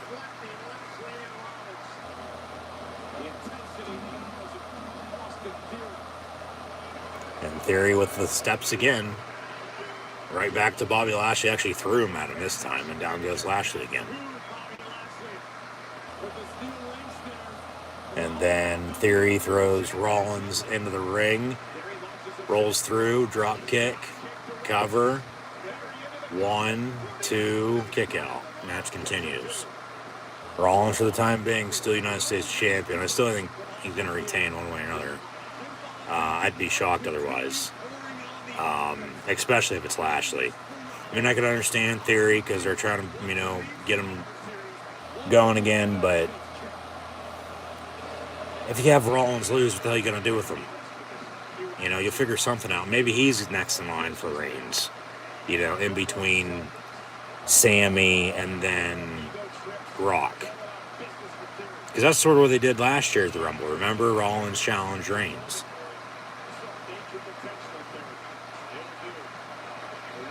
Really wouldn't make sense of, but well, even if Theory would win, maybe just have Theory and Rollins go at it. There's still a long-term thing is I think it's going to be Rollins and Cody. I've been saying this for a couple months now, at Mania for the title. Once Cody returns, and then Cody would win the title. The United States Championship. Cover, 1, kick out.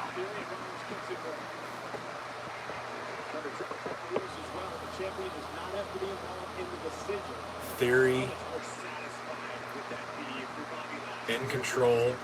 There's a punch.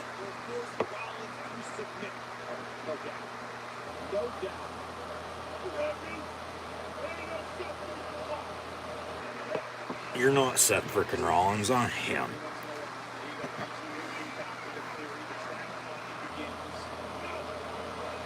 Theory saying no, there's another right hand.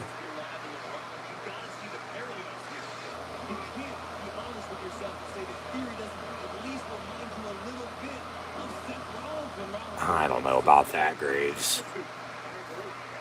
Cole says he agrees, like he's EC from NYC, but couple chops now from Rollins. Cole says he agrees again. Theory is not a young Rollins. He's not. No way in hell. Rollins off the ropes, sling blade, super kick.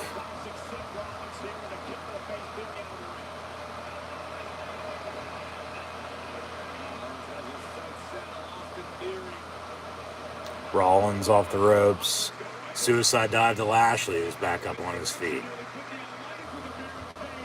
And then Rollins with another suicide dive to the other side to Theory. Make it a third suicide dive. Taking out Lashley again. Theory back in the ring, but then Rollins throws him out, off the ropes again. And then over the top rope, taking them both out as they fight in the far ring towards the announce table. So they had the WarGames match for both. The AJ Finn in the far, Ronda Shotzi in the near, this in the far ring, and then the main event WarGames match with the Bloodline in both, of course. They serenade Rollins, and this might do it. Rollins, as Theory rolls back in. Rollins power bombs on cover, kick out at 2. And then Rollins saying, "Come on, Bobby." Lashley trying to get back into the ring.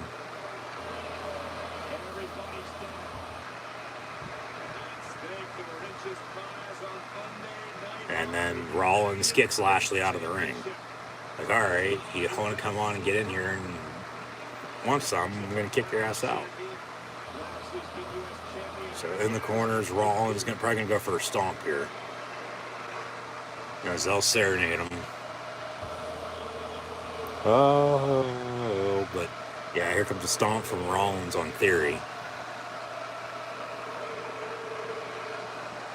But then Lashley pulls Theory out of the way, and Lashley picks up Rollins and slams him down. And now Lashley going to go for the Chris Masters hurt lock. And then Theory from behind has Lashley in a headlock. So if Rollins taps, Lashley wins. But then if Lashley goes to sleep, Theory wins. Like, they could have a screwy finish like that, maybe. All right, they get out of that. Lashley clothesline to Theory over the top rope, but then pedigree from Rollins to Bob Lashley, yes. Cover, 1, 2, and a kick out at 2.5.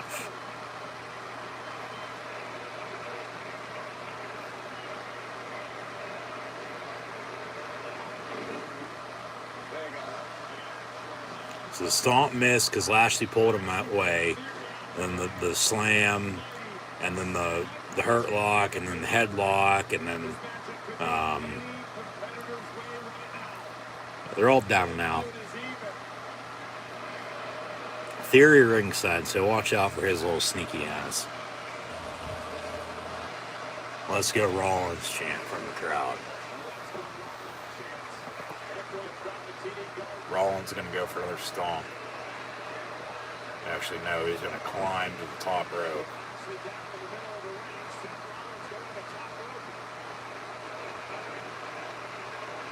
And Rollins off the top rope. Lashley moves out of the way. No. Theory going to throw Rollins out of the ring. Theory going to roll, and then whatever the hell that was supposed to be on Lashley.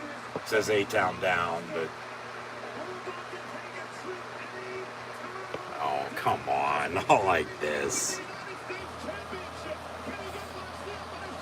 Theory has Lashley on his shoulders. Lashley down, though. And now Lashley has Theory in the hurt lock.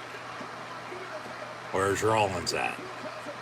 But Theory rolls it up, cover. 1, 2, and then, oh shit, Rollins out of fucking nowhere, the splash. Rollins with a cover, 1, 2, and then Lashley kicks out. That was a good sequence, that was. Rollins literally jumped. Actually, they do show the replay of him. Okay.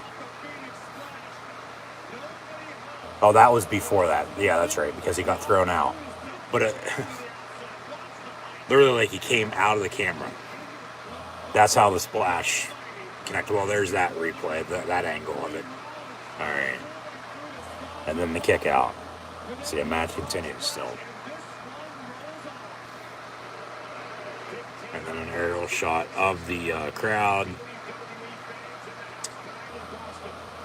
This is the co-main event. One more to go. Rollins gets elbowed by Theory, and then a Pele from Seth.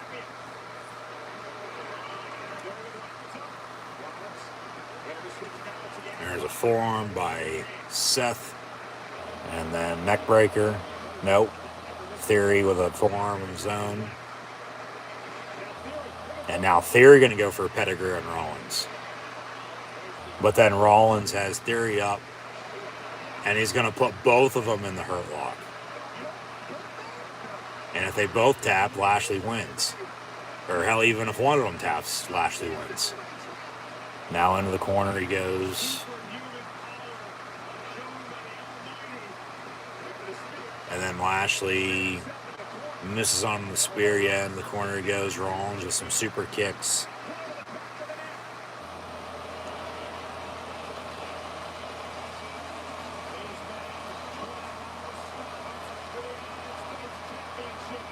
Rollins going to go for a stomp. But then he sees something. Oh, he can stomp them both. He actually jumps over Theory and stomps Lashley. And then Theory catches him, but now they work on the ring apron. So Lashley just got stomped. But now up top, Rollins and Lashley off the top rope. Vertical superplex, they roll it through. And then, yeah, Well, that's a spear, but more of a roll up. They sort of fall down. And then Theory cover on Rollins. 1, 2, 3. You gotta be kidding me. You have an end like that. Austin Theory is your new United States champion again. Good God. No, just no. Question is now, like I was saying a little bit ago, like what are they gonna have Rollins do? Unless they're not gonna have the Cody Seth feud be for the title. I think in the meantime, though, they're just going to continue Rollins in theory. Rollins looking for payback, and then Lesnar and Lashley at the Rumble. Lesnar and Lashley at Mania. Well, they'll probably both be in the Rumble match. Yeah, I don't know. Yeah, that was a good sequence. So again, stomped them off the Theory's back, and then the spear sort of really wasn't anything. They all fell backwards. And then Theory comes in and just rolls him over in 1, 2, 3. And Theory sure do United States champion again. Oh, God. It's like if you're going to have him win the United States Championship, why didn't you have him successfully cash in his Money in the Bank for the U.S. title then? They had him cashed in, but they had him lose. Lashley busted up. Alright. Whatever. So Theory wins. But coming up next, we will have the main event of the evening.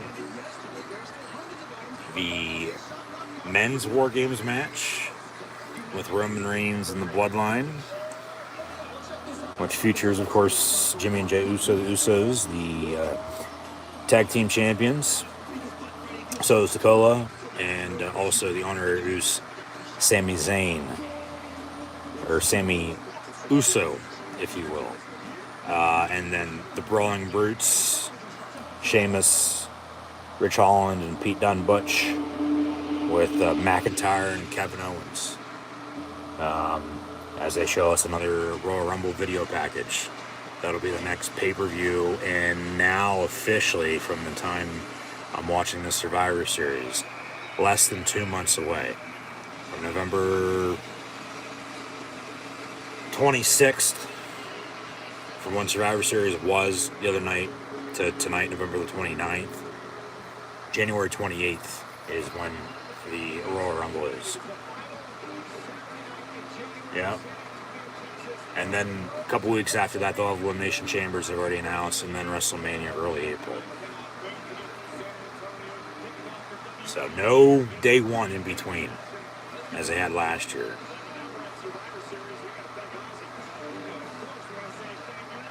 Yeah, but the Black Sabbath.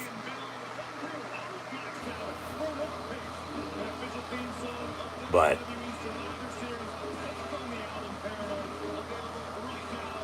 WWE Survivor Series WarGames main event coming up, as they'll lower the cage that covers both rings. And just as we had earlier with the women, we'll have all 10 enter, but it'll be 1-on-1, 2-on-1, 2-on-2, 3-on-2, 3-on-3, 4-on-3, 4-on-4, 5-on-4, 5-on-5, and then it's officially on. Jey Uso now back with Roman, his right-hand man, after Reigns and Sami hugged it out, of course.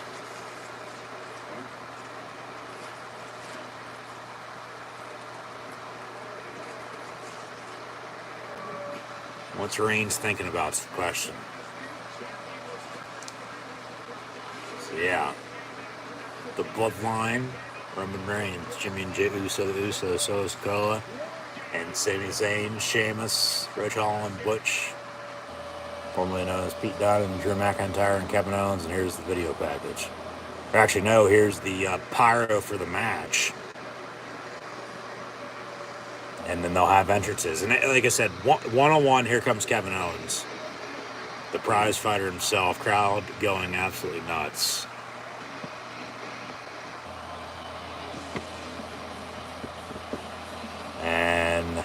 Owens with a dusty shirt and wearing a red elbow brace as well for the bionic elbow. So yeah, it'll be 1-on-1, 2-on-1, 2-on-2, so on and so forth till 5-on-5. 10-man tag basically in a, double ring cage match. But they'll have to wait in the shark cage at the, entrance until they enter. Here comes Drew McIntyre now. And then the Brutes, the Peaky Blinders of the WWE. And then the Bloodline going to come out as one. With the Wise Man as well. We'll see how much Heyman gets involved. That could be interesting.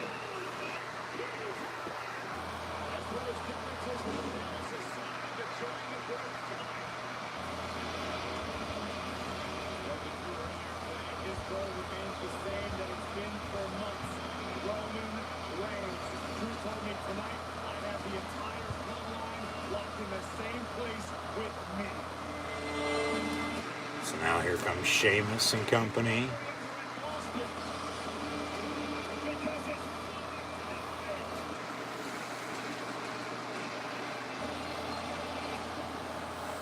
Yeah, Reigns and the Bloodline are going to win this match one way or another. It doesn't matter what, Sheamus, Ridge, Butch, Drew, and Owens do. There's no way Reigns and the Bloodline lose. None. None at all. That's why their opponent has the advantage in this match. Plain and simple. And they'll have full control probably the whole entire way. And then right at the end, something will happen and then they'll win. So Pete Dunne, Butch going to start things off. And we'll then see who starts it off for the Bloodline. I'd probably have to think Solo. Maybe Sammy. But we'll see.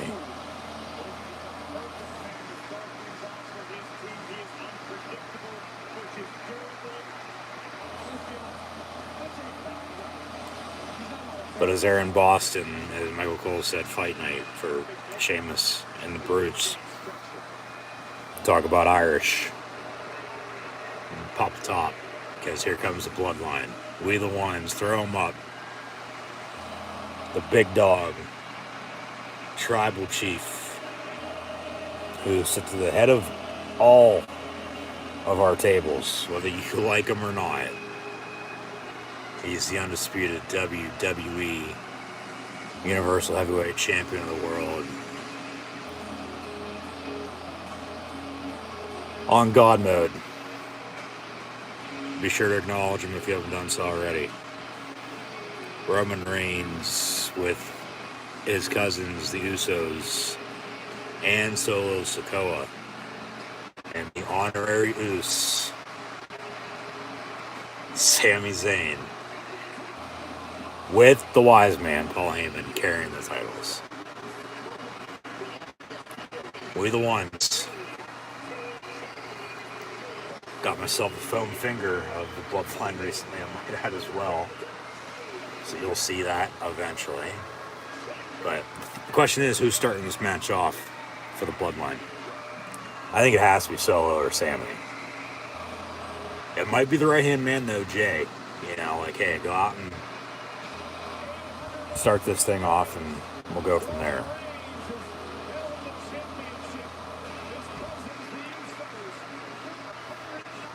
New entrance as well for the Bloodline, rather than the blue Roman Reigns Empire shit. They actually have the red Bloodline entrance as they all come out together. So that's pretty cool. That's the first time seeing that. As Solo stares down the opponent. And Reigns hugging it out with Jay. It looks like Jey Uso is going to start this thing off. Yeah. He hands over the titles, and Jey Uso will be one-on-one with Pete Dunne, Butch here, to begin the WarGames match.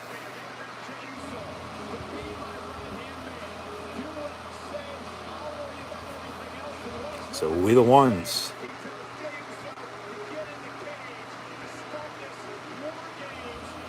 Reigns now joining Solo and staring him down, but tells him, hey, let's get in the shark cage. Let's wait. Reigns gives him a smirk.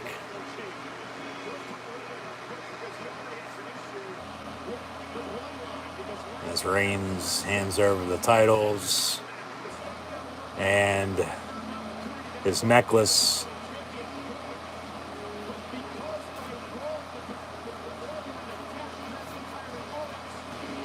Is Heyman going to get in the shark cage too? No. They'll lock it. He'll stand right next to it though.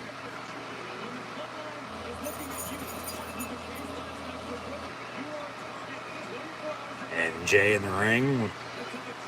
We're the ones. High in the sky.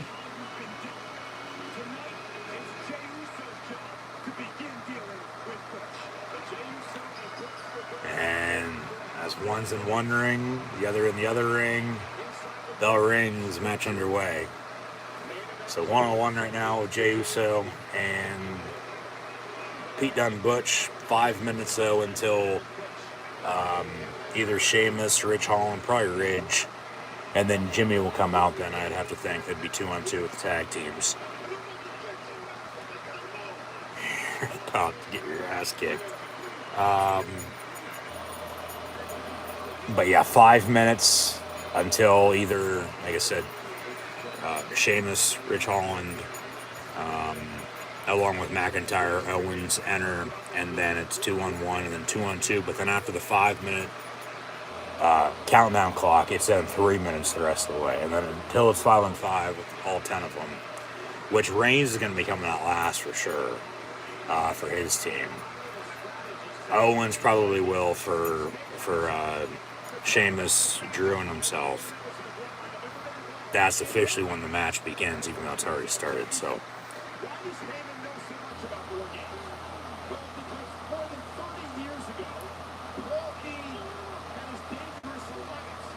Paul Lee had his dangerous alliance at WarGames. Pete Dunne working the fingers at Jey Uso, just bending them all over the place. Try not to break them, but...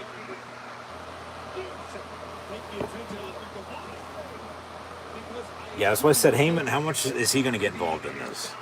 You know, if any at all, which... And, you know, we saw the weapons that the women use with the kendo sticks, the garbage cans, the garbage can lids,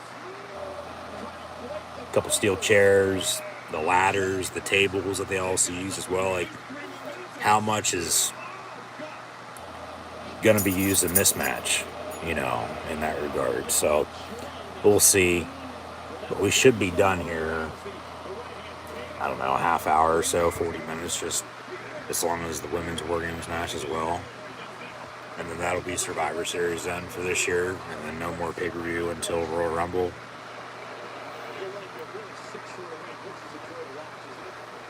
But 2.5 to go until Brawling Brutes will have the one-man advantage. And then, like I said, either probably Solo or Sammy, probably Jimmy Uso to then enter after that. So Jay and Butch, Pete Dunne, at least they let him go back to his, you know, or his neck breaker wardrobe with that Pete Dunne gimmick, rather than the Butch, you know, just a scrawny, you know, scrapper. So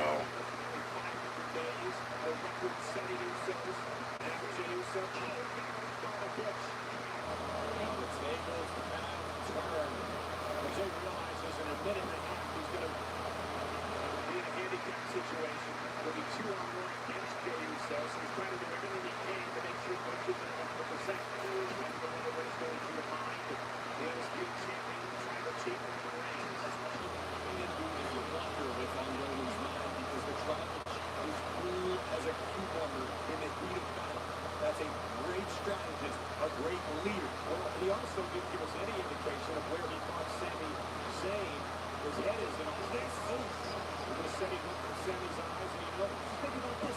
Imagine what Sami Zayn said about Jey Uso, that he didn't want to throw Jey off his game, so he kept some of the details from Jey. Oh, you're both playing the same game. Well, you do realize Sami Zayn had 24 hours to think of any excuse he wanted to explain to Roman. Having Zayn. Jey now. Punished again by Butch. And Butch was going to play the hand in the arm of Jey Uso. In less than 30 seconds, Butch is going to have some backup.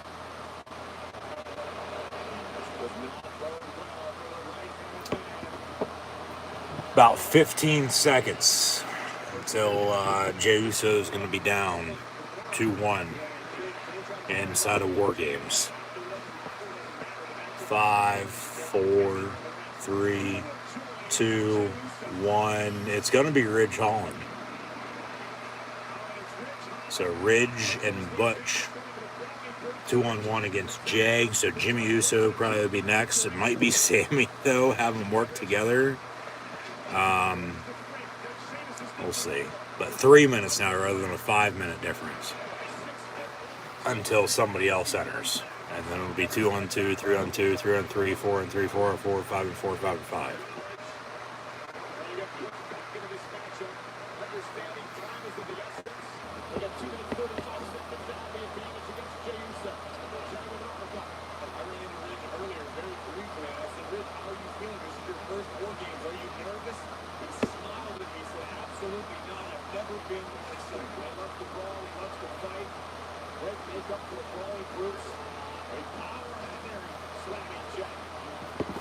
Ridge Holland with a slam that, good God, he's got to be more careful. He's already broke somebody's neck. You don't want to have him break somebody else's.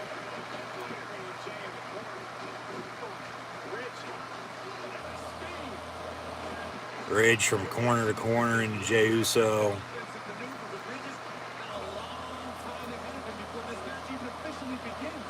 And then Pete Dunne, Butch helping out as well. There's a headbutt. It's like, it seems like Holland tries to do too necessarily much, but he goes too fast. Like he needs to slow down a little bit.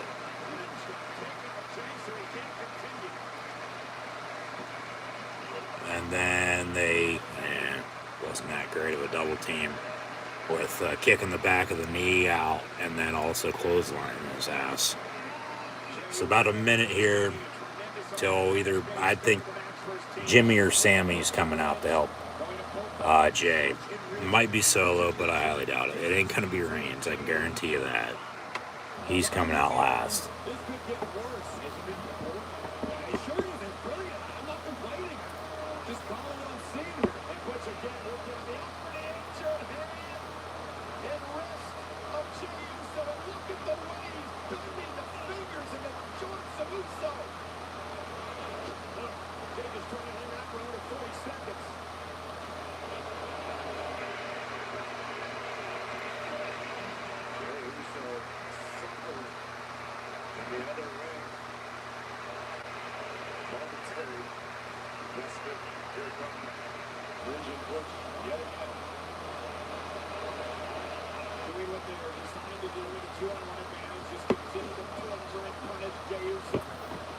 Ten seconds. Make it 5, 4, 3, 2, 1. And here comes Jimmy. Actually, no, Reigns says no, hold back, and stares down Sami. And Reigns tells Sami, hey, go. You're in there with Jey. You two work it out together. And Sami's like, okay. As Jimmy says, come on, let's go. So Sami now walking down, and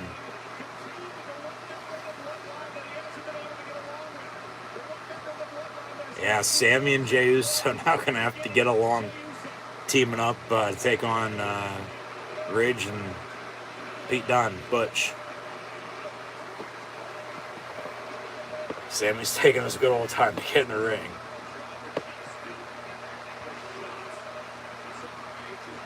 Sammy Uso chant from the crowd. This shit's absolutely hilarious. But of all people that could do it, it's, yeah, Sammy with his comedic skills. Jay reverses and throws Pete Dunne into the cage. There comes Sammy now as Jay works Ridge. And over the top rope. And then Sammy from behind. So it took Sammy about a good minute to get in the ring.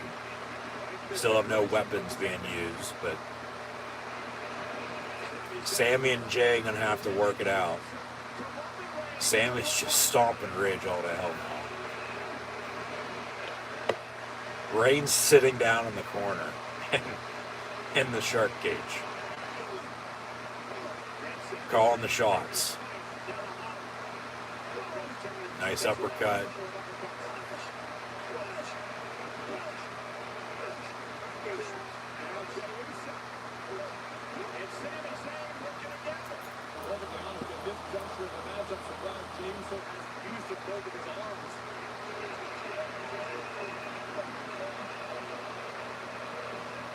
And then Sammy pats Jay on the back. They're having a talk. You might want to go get Pete Dunne. He's climbing up. He's going to moonsault and take them both out. So they still got to, find that chemistry and work together.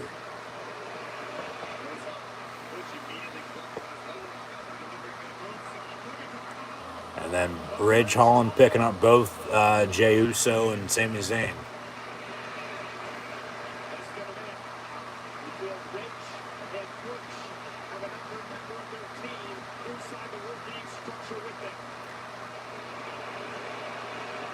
Who's coming out next? Sheamus, Drew McIntyre, Kevin Owens. Probably that order, I have to think, for Brawling Brutes and company. 30 seconds. They'll have a 3-on-2 advantage here for a couple minutes until it's 3-on-3 again.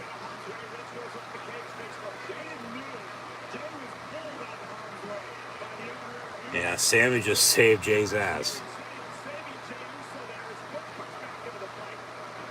12 seconds. 10, 9, 8, 7, 6, 5, 4, 3, 2, 1. And it's going to be Drew McIntyre. All right. Drew joining up with Ridge and Butch. Take on Jay and Sammy Uso.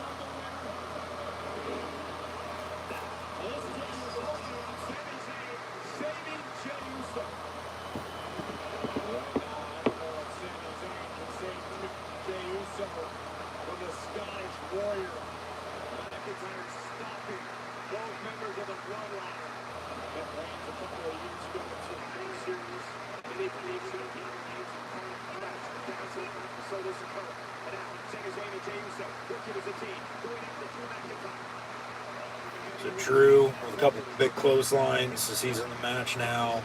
Throws Jay up on the cage.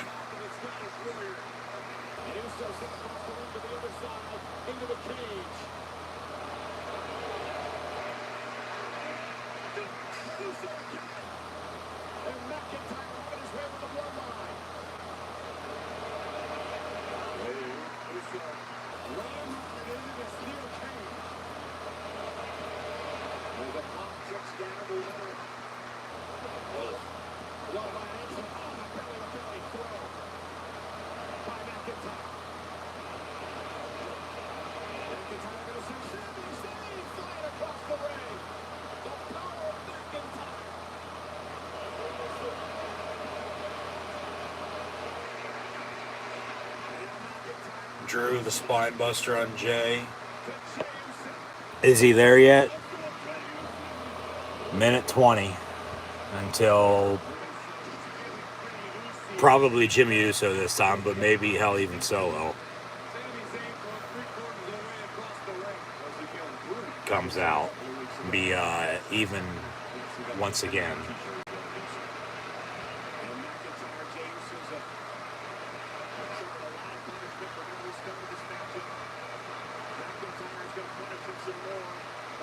the top rope now.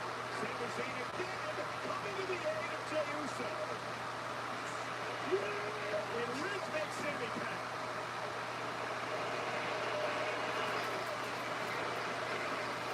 Drew hung up. Big step off the ropes. Woods climbs to the top rope. Right hand from Jey Uso sends Bush back down to the canvas, but look at the corner string. Drew standing on his head in the corner, literally just threw Jay across the ring. There's Sammy. There's DDT. Kept up by McIntyre 10 seconds till it's 3-on-3. Who's it going to be for the bloodline? Jay or Solo? Or Jimmy or Solo, excuse me. It'll finally be Jimmy Uso, okay. So both the Usos and their long-lost cousin, Sammy Uso, as Jimmy's looking for someone underneath the ring. And he grabs the table. And he'll slide it in. Sammy coming to help as Jay comes to help as well. Grab another table.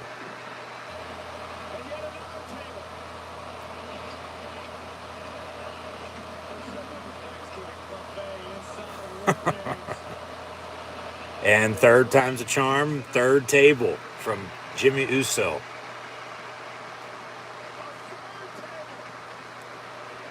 So the bloodline with 3 tables, with 3 members up against Drew McIntyre, Ridge Holland, and Pete Dunne Butch. With 2 minutes to go until Sheamus or Kevin Owens enter. And as Jimmy has to break up Sammy and Jay fighting or arguing with each other back and forth. Reigns just shaking his head.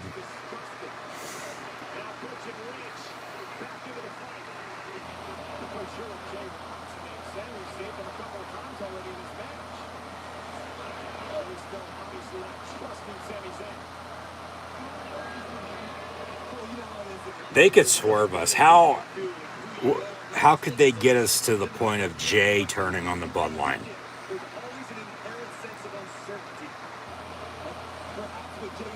Even though he's been telling Reigns, like, hey, I can't trust Sammy.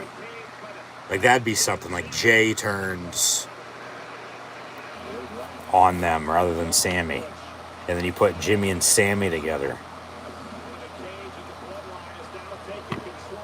And then Jay as right-hand man sort of by himself.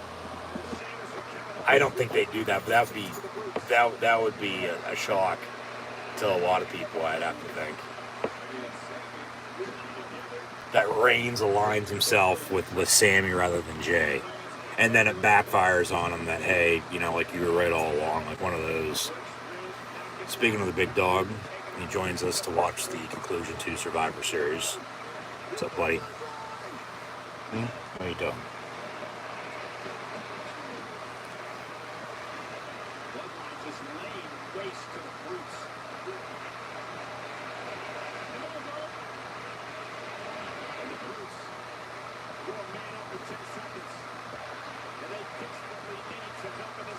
Five seconds, and here comes either Sheamus or Kevin Owens. I think it'd be the... Nope. Shit, it'll be Owens. I was going to say... I was going to be the Celtic Warrior, but KO now entering.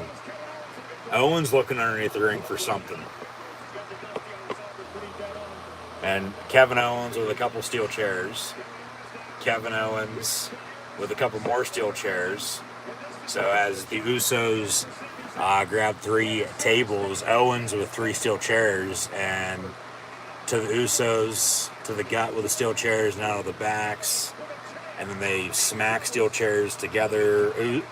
Kevin Owens with a couple steel chairs and the Usos here. There's a DDT on the chair. Owens now with a cannonball. Actually, he tells Jey Uso to suck it and then hits him with the cannonball in the corner. And now Owens going up top already. Frog splash off the top rope. Or the swanton, senton, yeah. and then throws the steel chair across the ring over to the other mat to Jimmy Uso, and throws that steel chair at Jey Uso, and now we'll have a face-to-face with Kevin Owens and Sami Zayn. Best friends. Ridge Holland from behind, though, attacking Sami Zayn as Owens looks on. So Owens and Jey now going at it. Steel chair to the back of Owens.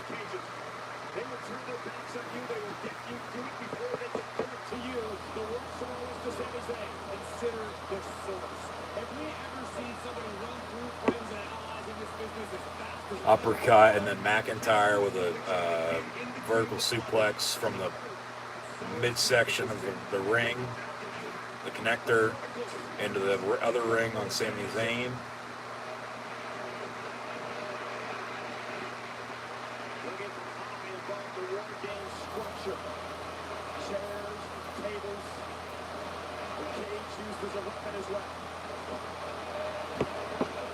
Oh my, Michael Cole, oh my. Where's the ladder at? You need to have yourself a TLC pay-per-view, or a match for that matter. 30 seconds until Solo. And then Sheamus. And then Roman Reigns. As Usos just went through the table.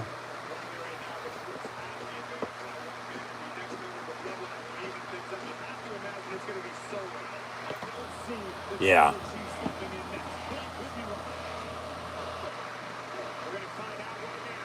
Three, two, one. And yeah. So Sikoa. He puts on any more weight, he's going to be looking like Umaga before too long.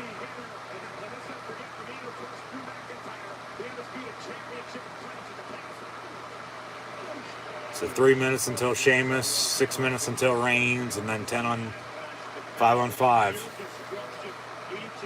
And then we'll go until we finish with a winner and a loser. The Bloodline's going to win one way or another.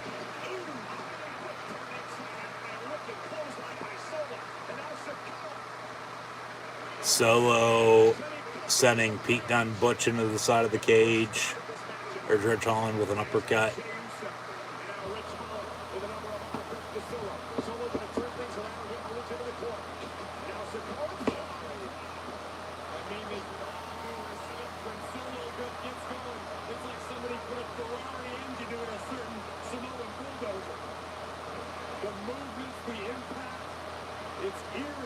Reigns smirking as Owens and Solo now stare down each other. And now they'll step into that middle part of the ring and go to town with some rights.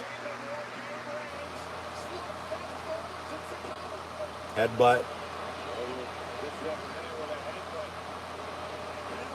And then Owens reverses them into the cage as the camera gets a little closer.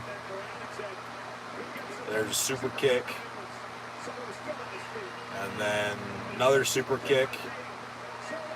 Solo just not backing down. Owens with a power bomb to Solo here. As Solo's the street champ, but Solo reverses that. That had to hurt. Oh my god. Right on the steel connector. And now Solo and Drew McIntyre are staring down each other. Less than a minute until Sheamus. And then about 3 minutes until Reigns. And Reigns will take his good old time walking down there. And that 3 minutes will expire before he even enters the ring. Drew with a big kick. Super kick by Solo.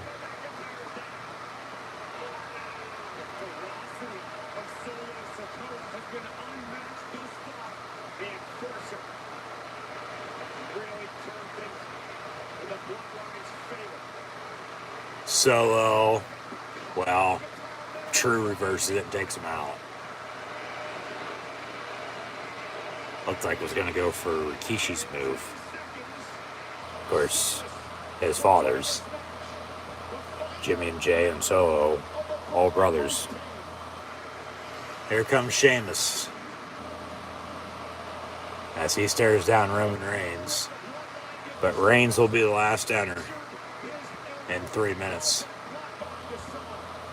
As Sheamus will be held back, Sammy holding the cage door, not allowing him to enter. And then Sheamus is going to rip the door back and then slam Sammy, and then he enters. So then they'll shut it. Clothesline from Sheamus to Jimmy Uso. Clothesline from Sheamus to Jey Uso. Clothesline from Sheamus to Sami Zayn.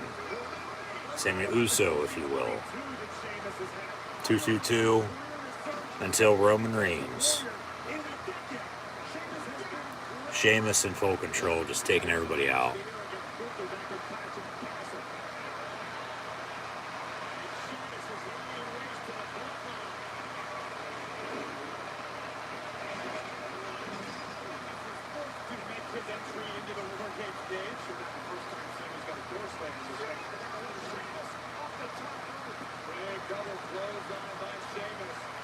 They have a table set up in the corner as Reigns gets ready.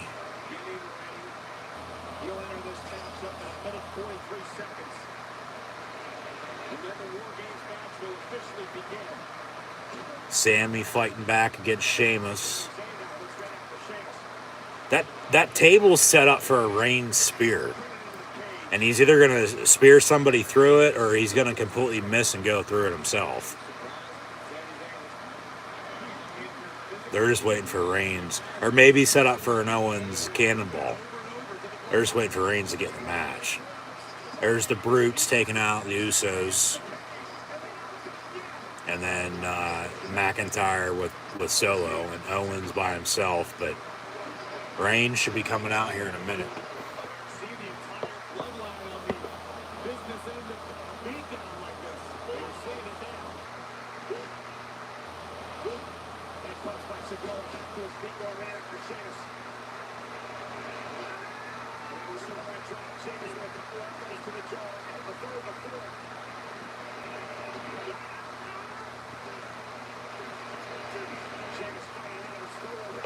"30 seconds until the big dog, tribal chief who sits at the head of the table, who we should all acknowledge, Roman Reigns, the current undisputed WWE Universal Heavyweight Champion of the world, enters tonight's WarGames match as the final competitor to make it 5-on-5 with the Bloodline and the Brawling Brutes with Drew McIntyre and Kevin Owens. And 10, 9, 8, 7, 6, 5, 4, 3, 2, 1, and here we go. Here comes Roman Reigns. Surprised they didn't hit his music for the outfit, give him all the pyro for his special entrance on top of the normal entrance. But yeah, he's going to take his good old time walking down the ring.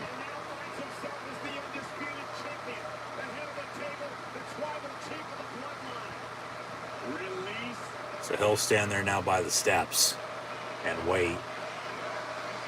Now he'll walk up the steps into the WarGames cage. They'll shut the door and ring the bell, and here we go. WarGames is officially begin,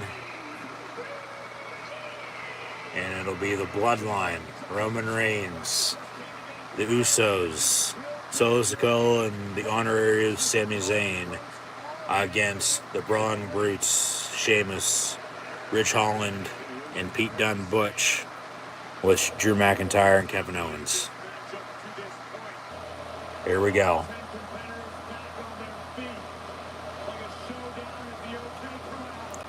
Ooh, throw him up. We the ones. Acknowledge Reigns, acknowledge the Bloodline. As they'll stand put, here comes Sheamus and company. It'll be Reigns and Sheamus go back to Money in the Bank at Survivor Series with a cash in. Reigns now with some right hands taking everybody out. So the bloodline standing tall. Superman punch from Roman Reigns to Sheamus.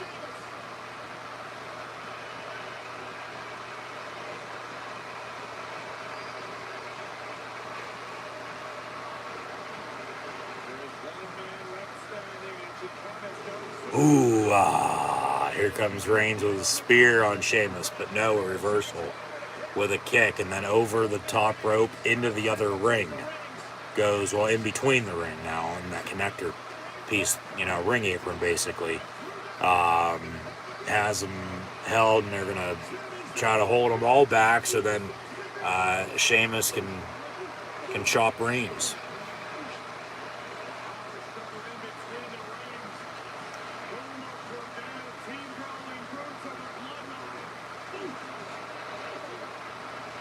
They're all holding the bloodline back now, and here we go. They're going to count. 1, 2, 3, 4, 5, 6, 7, 8, 9, 10, 11, 12, 13, 14, 15, 16, 17, 18, 19, 20, 21, 22, 23, 24, 25. 25 for Sheamus to Roman Reigns, and then everybody else to everybody else that they were punching. And a round of applause from the crowd.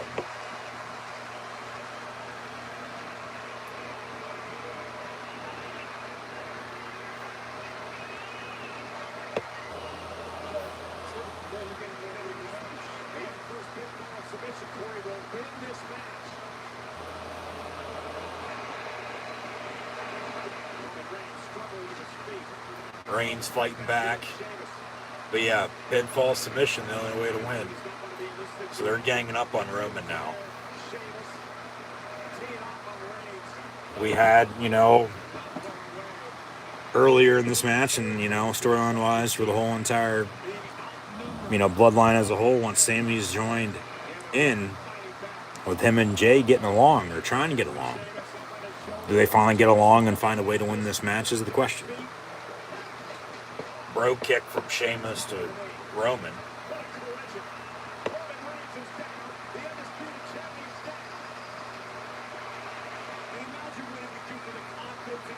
Sheamus tells a couple fans, hey, kiss it.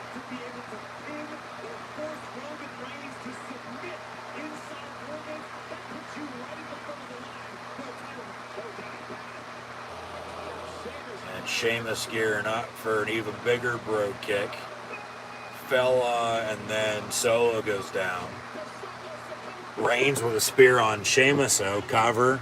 1, 2, kick out with Pete Dunne, Butch breaking it up.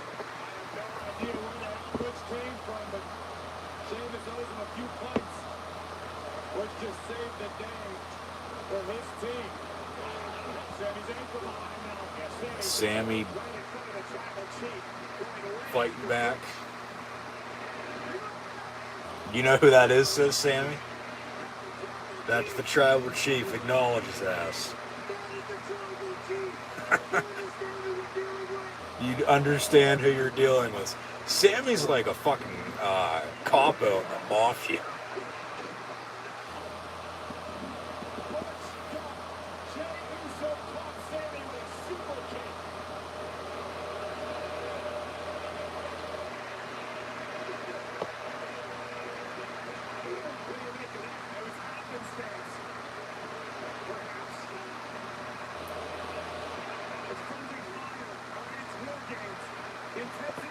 Usos teaming up.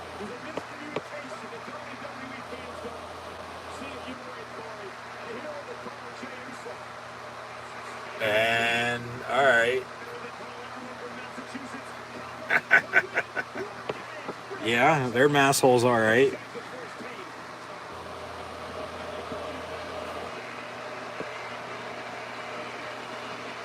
Double super kick now from the Usos. And then a spear. What I tell you, that table is set up for Reigns and a spear, and he spears Ridge through it.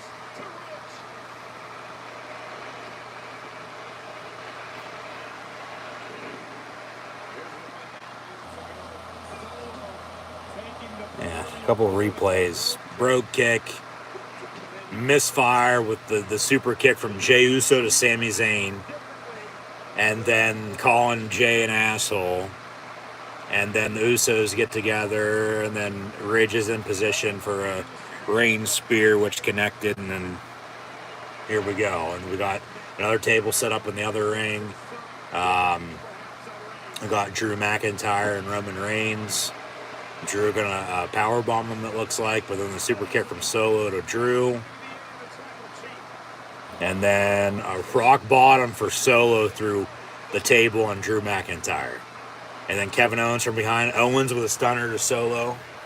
Cover from Owens. 1, 2, and then Reigns pulls him off.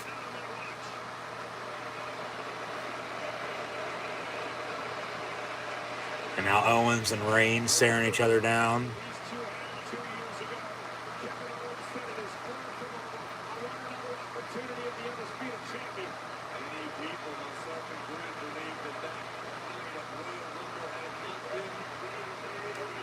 For the golf cart. Last man standing. Now Owens and Reigns punching each other back and forth.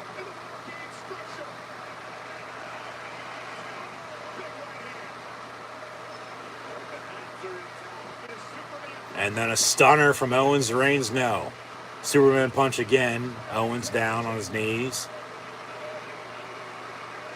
Fighting in jeans and a t-shirt tonight. Ooh, Reigns to Owens. And then a super kick. And then off the ropes, pop-up powerbomb. Yeah, Owens with a pop-up powerbomb on Roman Reigns. Kevin Owens going to go for a stunner. And Owens hits Reigns with a stunner. Cover. 1, 2, and then Sami holds the ref back from counting to 3, and then Owens stares down Sami. So then Sami keeping the match alive for Reigns and the Bloodline to, find a way to win this now. Yeah, showing his loyalty to the Tribal Chief. Owens doesn't know what to think. So now they're going to stand up and stare each other down now. Sami Uso chant from the crowd.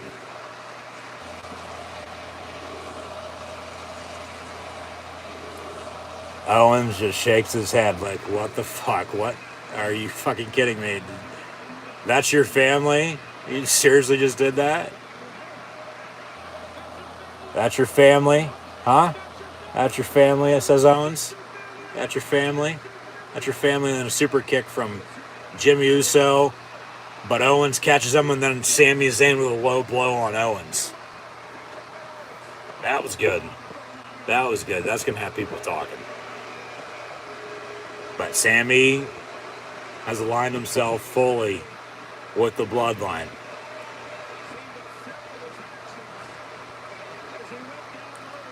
But they're going to, honestly, if moving forward, going to do what they do with Bloodline turn on Sami, and then they never saw it coming, and then Owens was, hey, I told you so.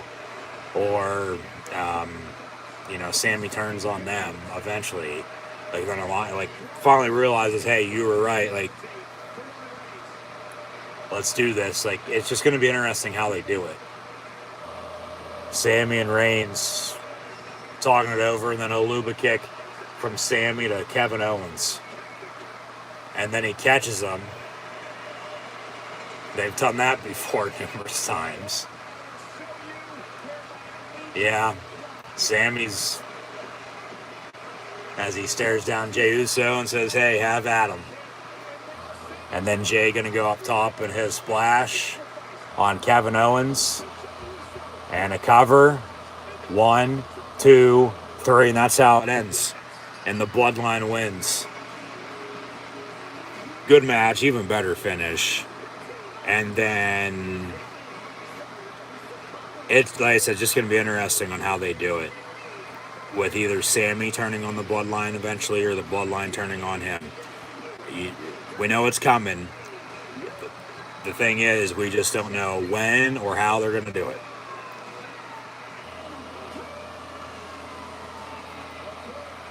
But Sammy, for the time being, has aligned himself with Reigns and the Bloodline. We the ones. And the honorary use.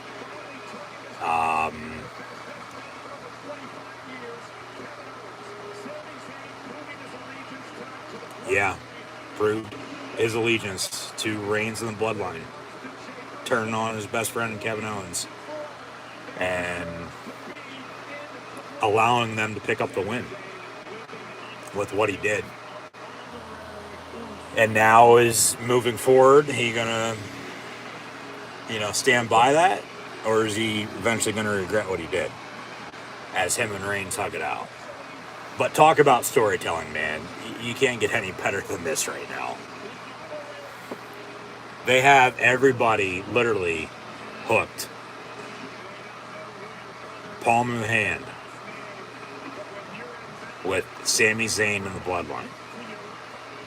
Talk about having the whole world in your hands. As Sami Zayn and Jey Uso hug it out.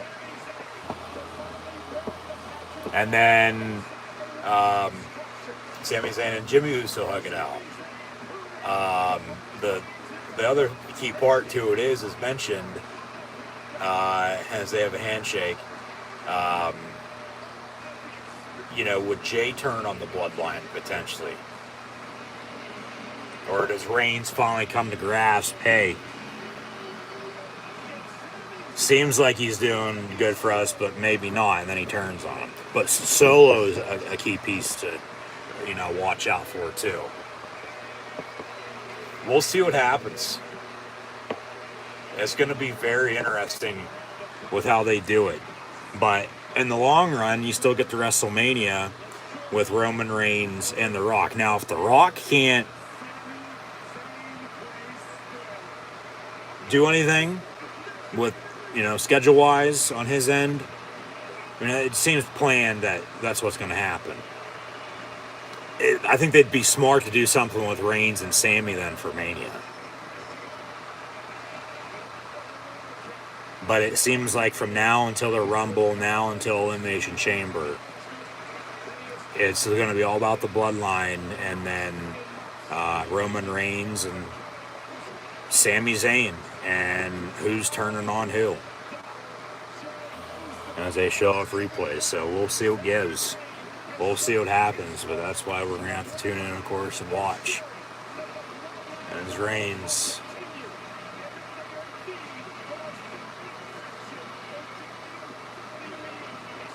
and the Usos with Sikoa and Sami Zayn throw them up. We're the ones. And the Bloodline wins in the main event of WWE Survivor Series WarGames. So that'll do it.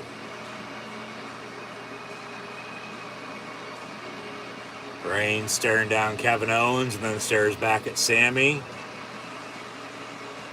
Yeah.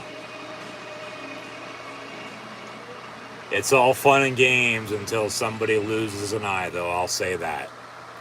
As they fade to black. And that's that. So, that'll do it for WWE Survivor Series. In the meantime, as always, thanks for tuning in and listening. Be sure to like, follow, and subscribe on social media. Links in the description below. Next time for WWE with a live stream is for pay-per-view. It's going to be Royal Rumble because that's their next pay-per-view in about 2 months. With no day one as they cancel that on New Year's. But then, of course, Monday Night Football. We'll have WWE Monday Night Raw as well. Keeping out for more videos to be published in the meantime, too. Be sure to subscribe, notification bell next to it as well, stay up to date.